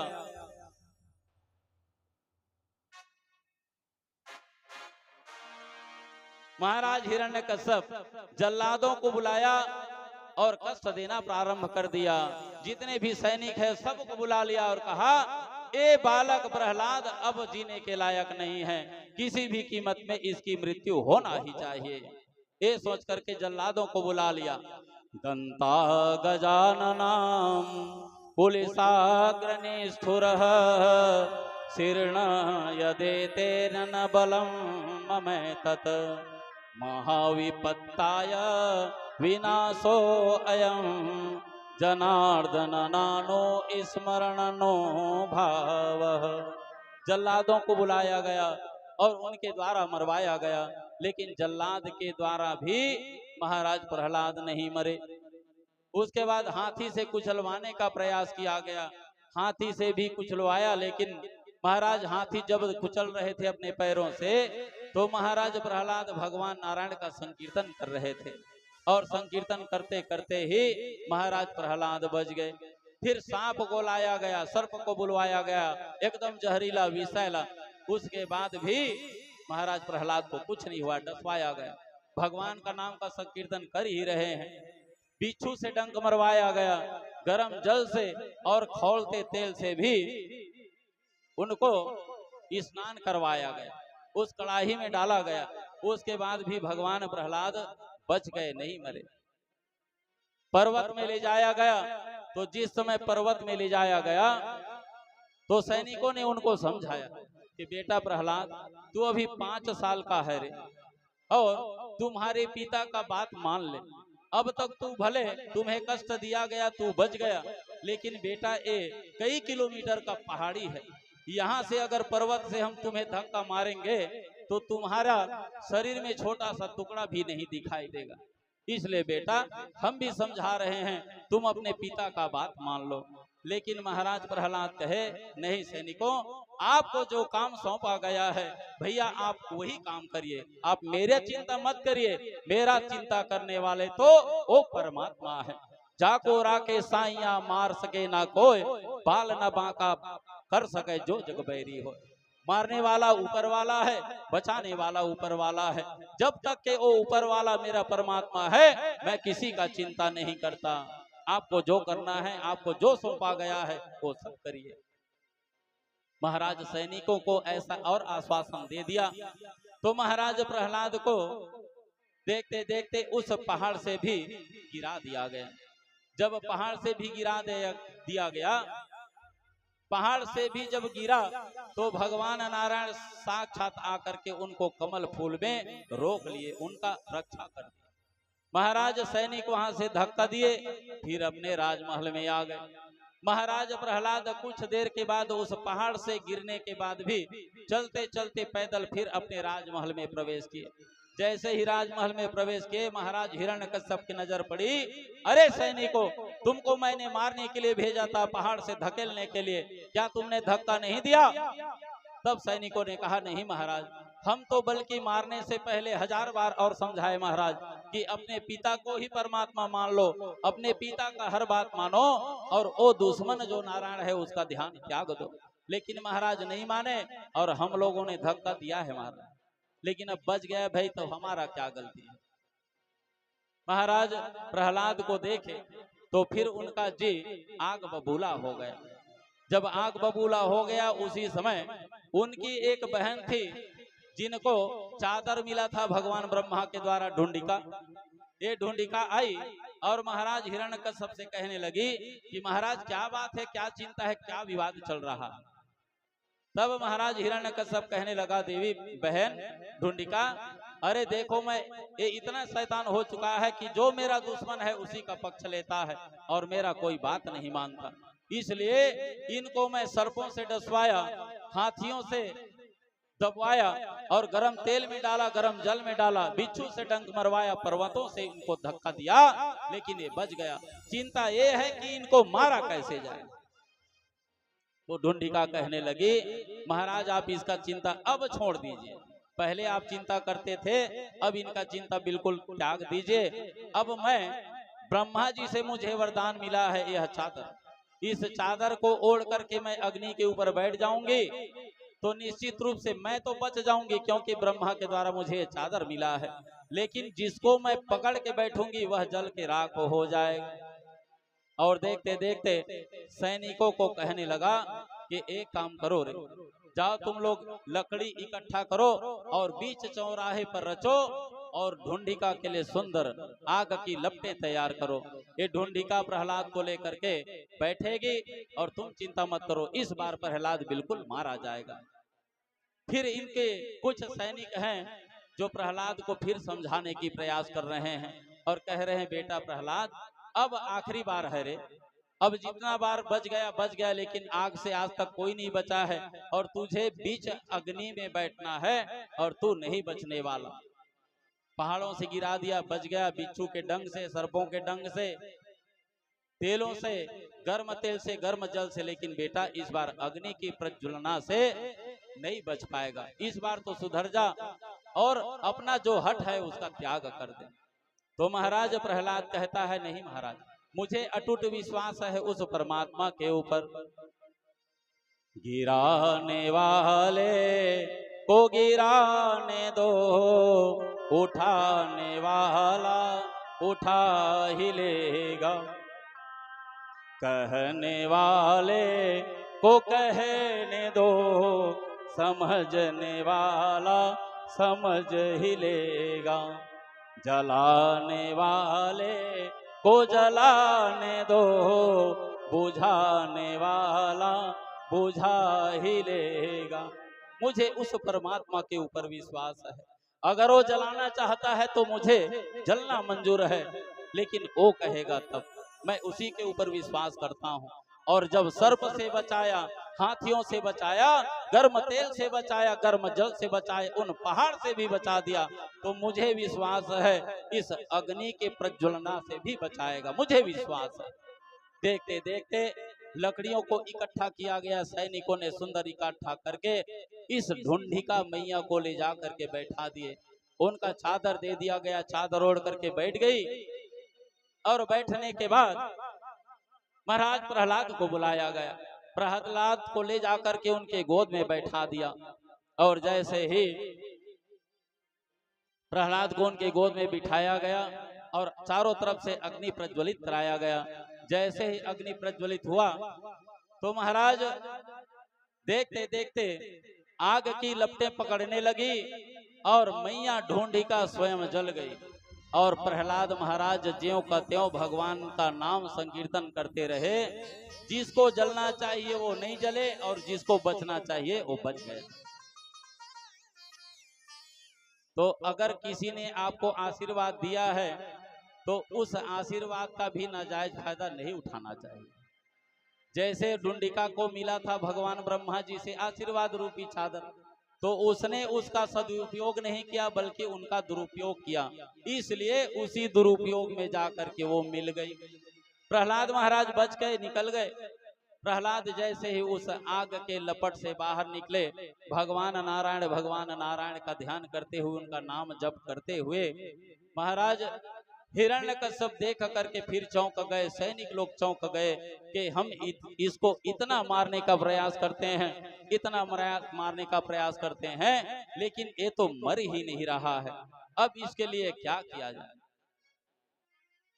आखिरी में एक विचार और किया। महाराज प्रहलाद अपनी धर्म पत्नी कयाधु के पास चली गई और वहां जाने के बाद महाराज प्रहलाद को कारागार में डाल दिया गया। कारागार में प्रहलाद महाराज हैं। कयाधु के पास हिरण्यकश्यप गया और जाकर के कयाधु मैया से कहने लगा कि कयाधु, तुम्हारे जो बालक है ना तुम्हारे बात माने हैं ना मेरा बात माने हैं, और उनको जीने का कोई अधिकार नहीं है। आज तक के हमने पहाड़ से गिराया, सर्पों से, बिच्छुओं से, किससे क्या नहीं करवाया, लेकिन वो मरा नहीं है। अब मेरे पास सिर्फ एक तरीका बचा है और तुम मुझे देखना चाहती हो कि अपने बालक को देखना चाहती हो, सबसे पहले ये बताओ। तो महाराज कयाधु कहने लगी कि महाराज पति तो परमेश्वर होता है महाराज, अरे बालक, अरे आज नहीं है तो कल आ जाएगा, लेकिन पति मर गया तो बालक कहां से आएगा। महाराज हिरण्यकश्यप सैनिकों को बुलाया और बुला करके एक कटोरी में विष लाया, जहर ले आया और जहर ला करके महाराज हिरण्यकश्यप कयाधु मैया के हाथों में प्रदान कर दी और उनके हाथों में दे करके कहने लगा कि कयाधु, अगर तू इस विष को अगर नहीं पिलाएगी तो समझो कि तुम्हारा पति तुमसे अलग हो गया और तुम अपने पति की भलाई चाहती हो तो जा करके इस विष को उस प्रहलाद को तुमको पिलाना पड़ेगा। मैया कयाधु एकदम मझधार बीच में पड़ गई। अगर मैं पति की बात नहीं मानती हूँ, मेरे बच्चे तो बच जाएंगे, लेकिन मैं अपने पति से विलग हो जाऊंगी। लेकिन अपने पति को कहीं देखती हूँ तो अपने बच्चे से मुझे हाथ धोना पड़ेगा। और कौन माँ है जो अपने बच्चे को अपने हाथों से जहर खिला सके? मैया कयाधु उस जहर को दाएं हाथ में पकड़ी हुई है और जैसे एक शराबी लड़खड़ाते हुए चलती है, वैसे ही मैया कयाधु प्रहलाद जिस कारागार में अंदर बैठा हुआ है वहीं चली गई और जाकर के भगवान से प्रार्थना करने लग गई कि हे परमात्मा, आज मुझसे अपने बालक को ही विष देना पड़ रहा है और हे परमात्मा, आज तक के मेरे बच्चे का रक्षा आपने किया है, तो आज इस विष को आप अमृत बना देना और मेरा जो बालक है उसको बचा लेना। महाराज हिरण्यकश्यप सैनिक पीछे पीछे गए, कारागार के ताला को खोला गया। महाराज कयाधु भीतर गई और भीतर जा करके अपने बालक को कहने लगी, बेटा प्रहलाद, मैं तुम्हारे लिए विष लाई हूं रे। आपको तो खिलाना चाहिए मेवा मिष्ठान, अमृत पिलाना चाहिए, लेकिन बेटा मेरी मजबूरी है कि आज तुम्हें अपने हाथों से मुझे विष पिलाना पड़ रहा है। महाराज प्रहलाद एक ही बार में, एक ही झटका में उस माँ कयाधु के हाथ में जो विष का प्याला था उसको अपने हाथ में ले लिया और कहने लगे, मैया आप भले कहती हो कि ये विष है, अरे ये तो मेरे लिए अमृत है। माँ के हाथ से आज पहली बार अमृत पान कर रहा हूं।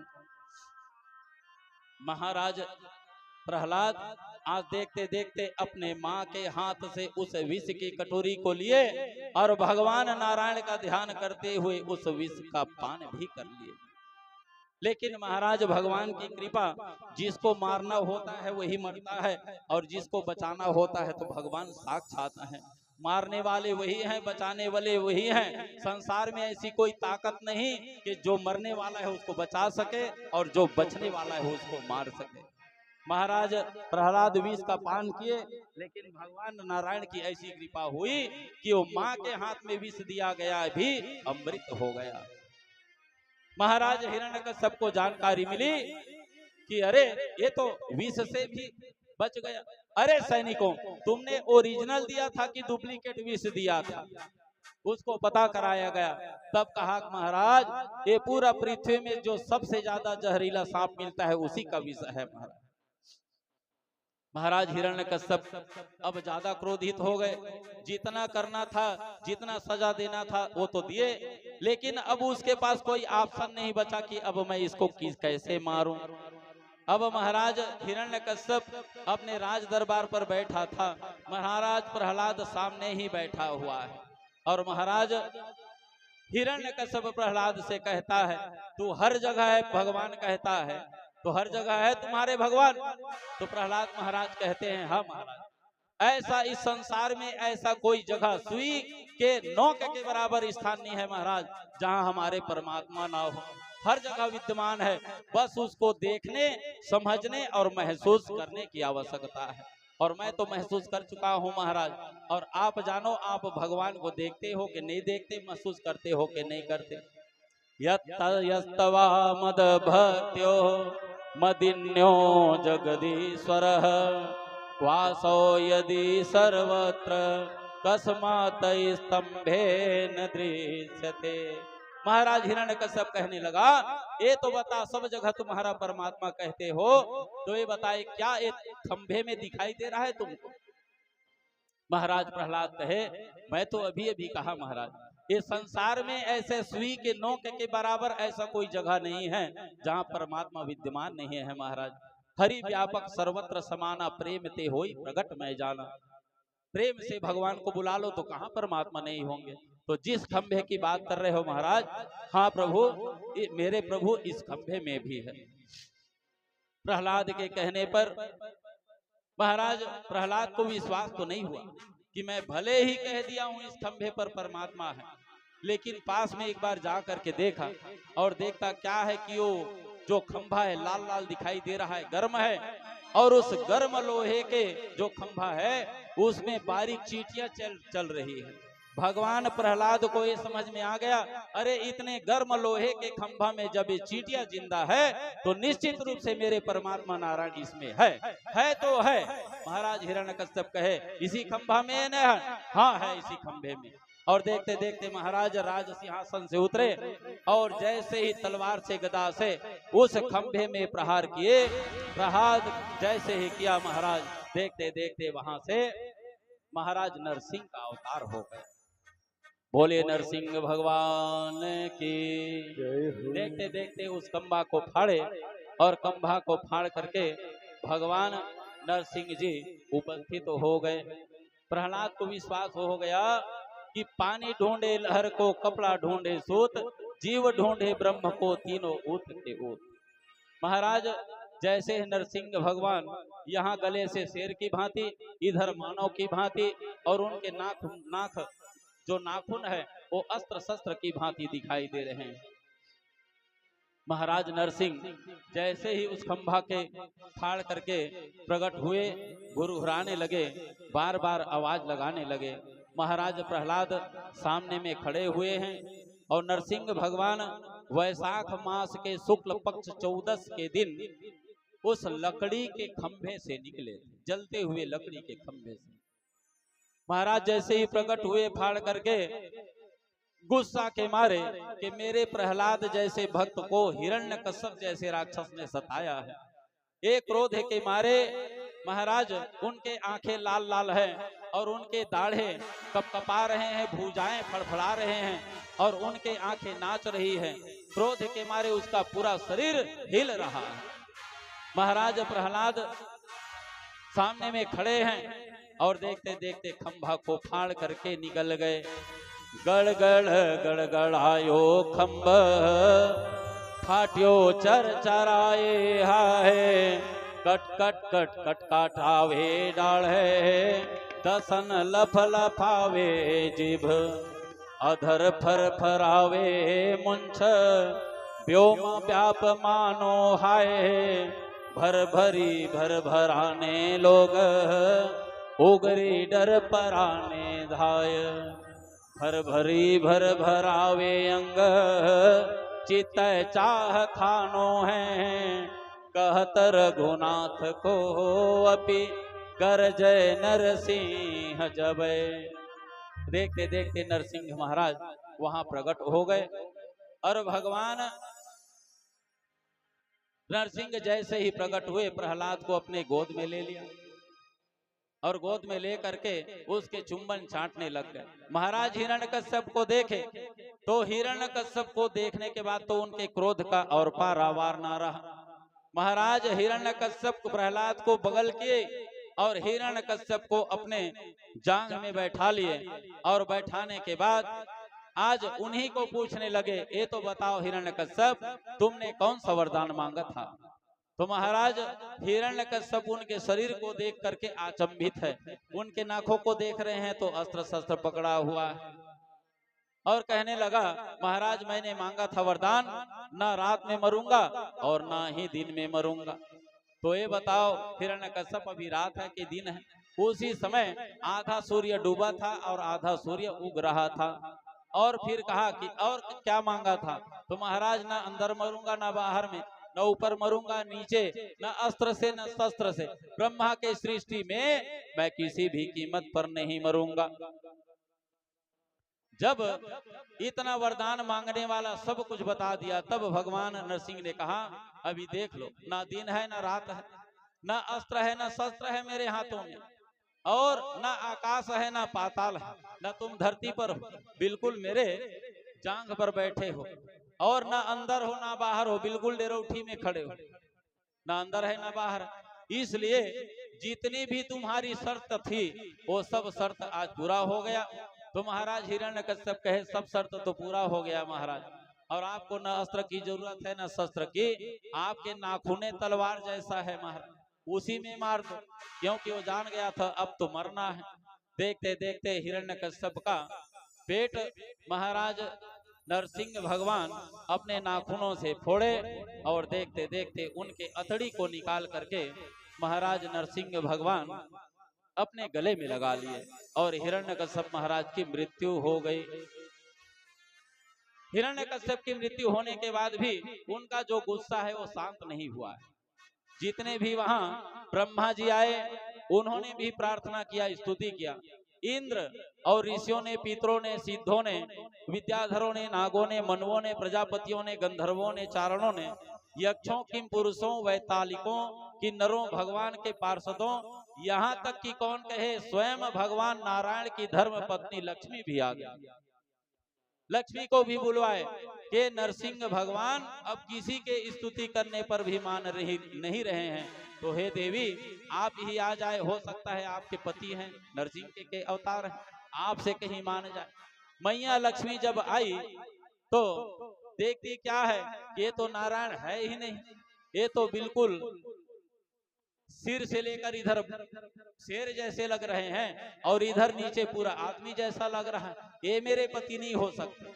और उस नरसिंह भगवान को देख करके मैया लक्ष्मी भी डर गई, और डर करके वापस चली गई।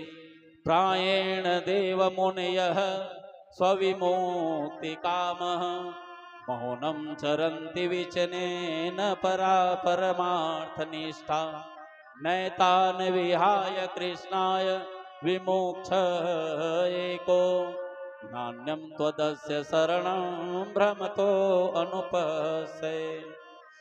जब सब लोग मनाए नहीं माने, तब प्रहलाद महाराज जी आकर के एक स्तुति किए। जब स्तुति किए महाराज प्रहलाद जी, तब जो भगवान नरसिंह का जो अवतार हुआ था, जो फड़फड़ा रहा था गुस्सा के मारे, महाराज उनकी स्तुति को सुन करके महाराज नरसिंह का जो क्रोध है वह धीरे धीरे शांत हो गए।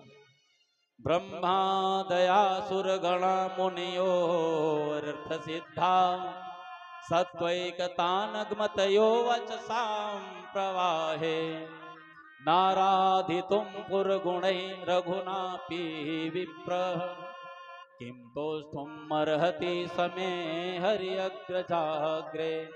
महाराज प्रहलाद सब मैया लक्ष्मी के जाने के बाद, सब देवी देवताओं के मनाने के बाद महाराज प्रहलाद नरसिंह का 43 श्लोकों में उनका स्तुति किया था, उनको मनाने के लिए प्रार्थना किया था।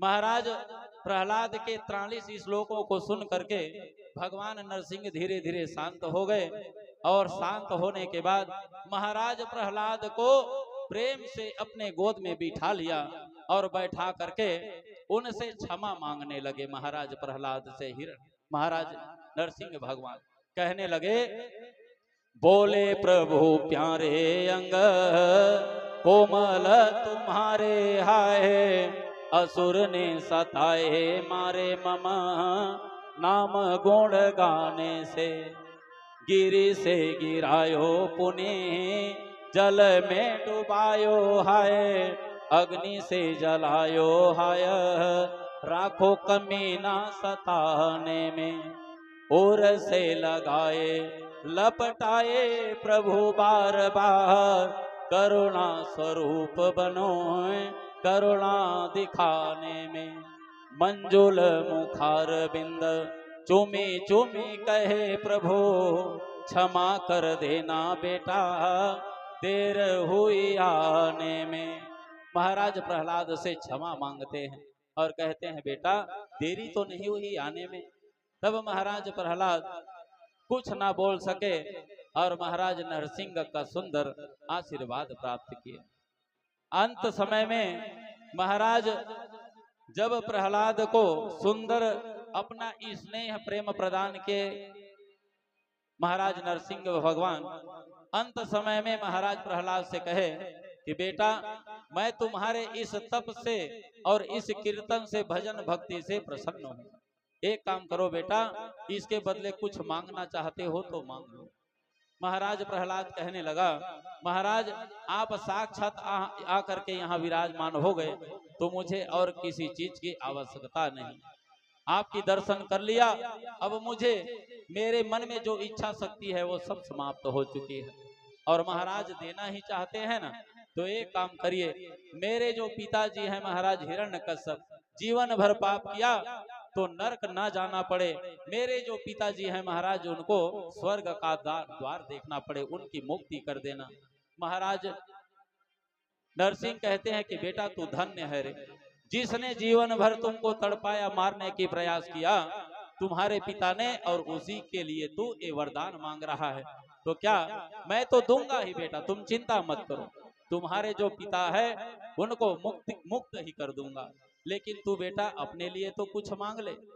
तब प्रहलाद ने कहा कि महाराज आप इतना ही जिद करते हैं, तो एक काम करिए महाराज, आप देना ही चाहते हैं वरदान, तो जिस रूप में आप यहाँ पर विराजमान है, उसी रूप में मैं अपने इस राजमहल में मंदिर बनवाऊंगा महाराज। और इस मंदिर में कोई मूर्ति नहीं रखूंगा। जब भी मैं वहां स्नान करके पूजा करने के लिए जाऊं, तो जिस रूप में आज आप दर्शन दे रहे हैं, उसी रूप में उस मंदिर पर मेरे पूजा करने के समय ऐसे ही विराजमान हो जाना। महाराज प्रहलाद को सुंदर नरसिंह भगवान आशीर्वाद प्रदान किए और कहा, बेटा एवं मस्तु, जैसा तुम कह रहे हो ऐसा ही मैं तुमको आशीर्वाद देता हूँ, प्रदान करता हूँ। और बेटा तुम चिंता मत करो, तुम्हारे 7 पीढ़ी, तुम्हारे मामा पक्ष के और तुम्हारे पिता पक्ष के और तुम्हारे ससुर पक्ष के, ऐसे करके तुम्हारे 21 पीढ़ी का तुम्हारा उद्धार करूंगा, चिंता मत करो। ऐसे सुंदर महाराज नरसिंह भगवान प्रहलाद महाराज को सुंदर आशीर्वाद दिए, और आशीर्वाद दे करके, सबको आशीर्वाद दे करके महाराज नरसिंह भगवान देखते देखते प्रसन्न चित्त मन से वहां से विदा लिए, अंतर ध्यान हो गए। जो इस कथा का श्रवण पान करते हैं, जैसे भक्त प्रहलाद भक्ति प्राप्त किए, वैसे ही महाराज जो इस कथा को श्रवण पान करते हैं, उनको भगवान आशीर्वाद के रूप में सुंदर अपनी भक्ति प्रदान करते हैं। आज की वाणी को हम लोग यहीं पर विराम करते हैं, संध्या कालीन हो चुकी है। तो सुंदर 1-2 भजन, उसके बाद आरती, और आरती के बाद प्रसाद वितरण, उसके बाद आप सब लोग अपने अपने गंतव्य स्थान को जाएंगे। बोले वृंदावन बिहारी लाल की जय। बाली न बाका होता उसका, बाली न बाका होता उसका, जिसका रक्षक दया निधान। मारने वाला है भगवान, बचाने वाला है भगवान, वाला है भगवान, बचाने वाला है भगवान। बाली न बाका होता उसका,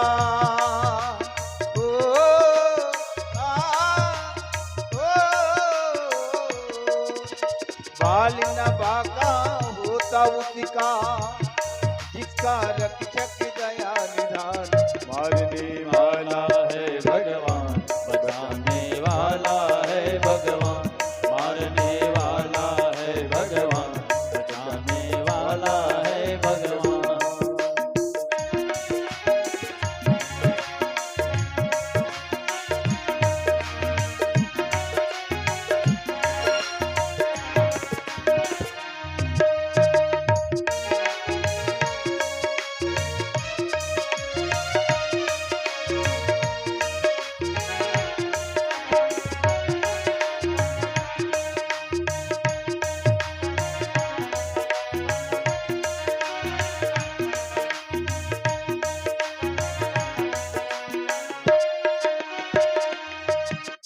जल थल अग्नि आकाश पवन पर केवल उसकी सत्ता, केवल उसकी सत्ता। प्रभु इच्छा के बिना यहाँ पर हिल न सके की पत्ता।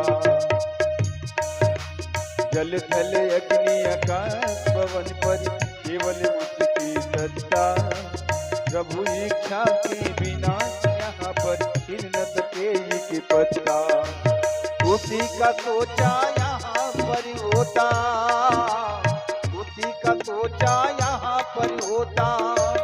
उसकी शक्ति है महान, मारने वाला है भगवान, बचाने वाला है भगवान, मारने वाला है भगवान, बचाने वाला है भगवान।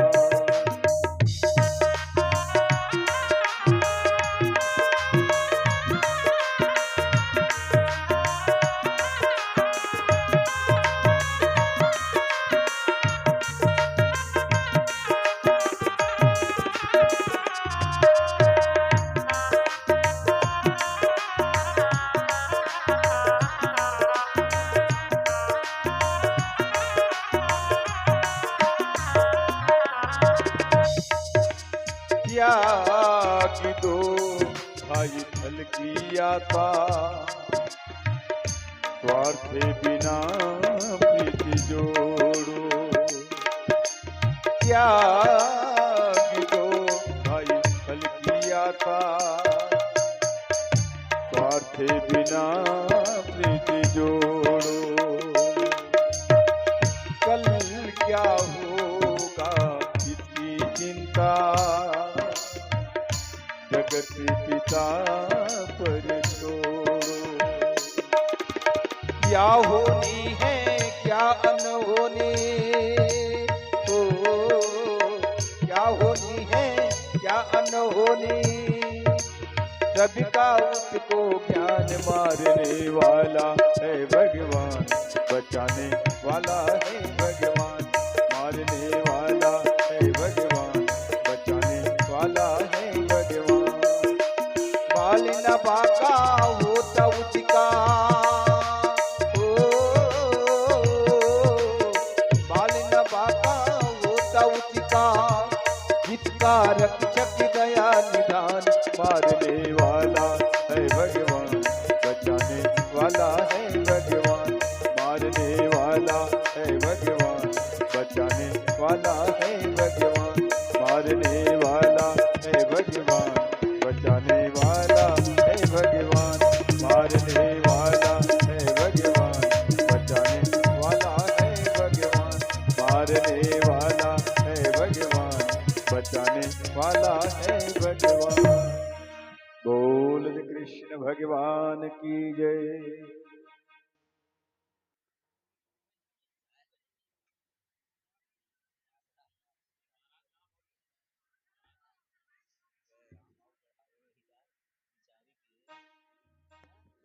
हेलो अनुज शुक्ला जी, जहाँ कहीं पर भी हो जल्दी से जल्दी मंच पर आए। अनुज शुक्ला।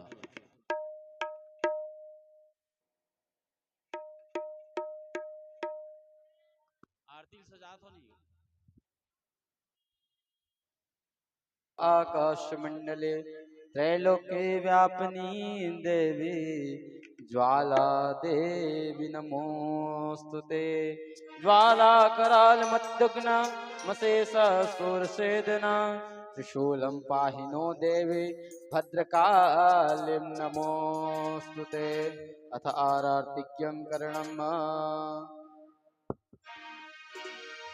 श्री बांके बिहारी तेरी आरती गाऊं, श्री बांके बिहारी तेरी आरती गाऊं, श्री बांके बिहारी तेरी आरती गाऊं।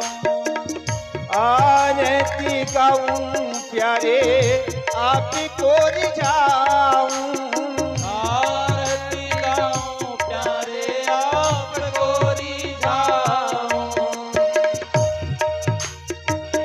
आरती गाऊं प्यारे आपको रिझाऊं, श्री बांके बिहारी तेरी आरती गाऊं, हे श्याम सुंदर तेरी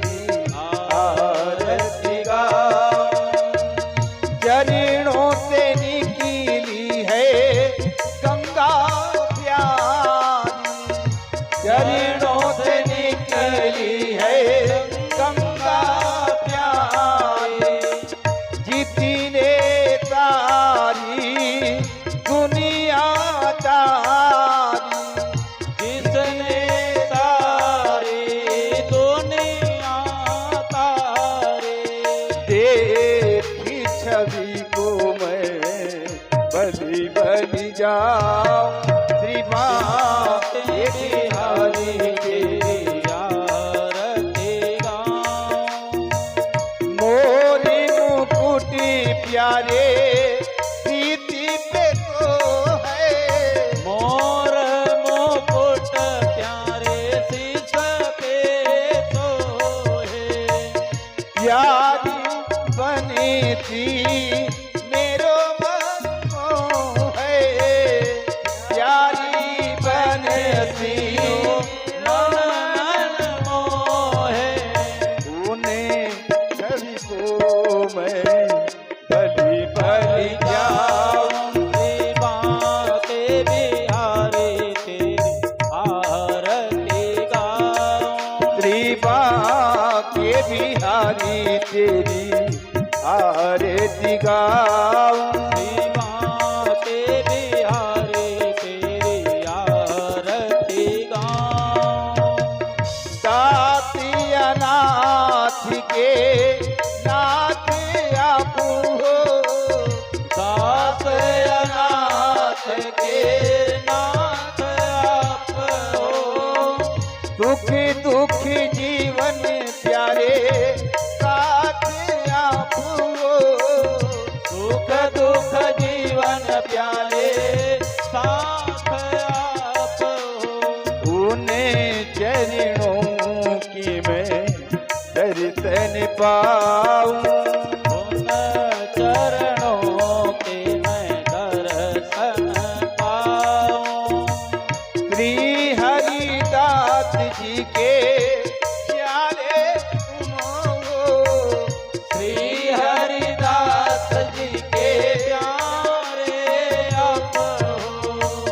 मेरे मोहन जीवन धन हो मेरे मोहन जीवन धन हो। देख युगल छवि बलि बलि जाऊं श्री माँ के बिहारी तेरी आरती गाऊं। आरती गाऊं प्यारे आपको रिझाऊं आरती गाऊं प्यारे आपको रिझाऊं।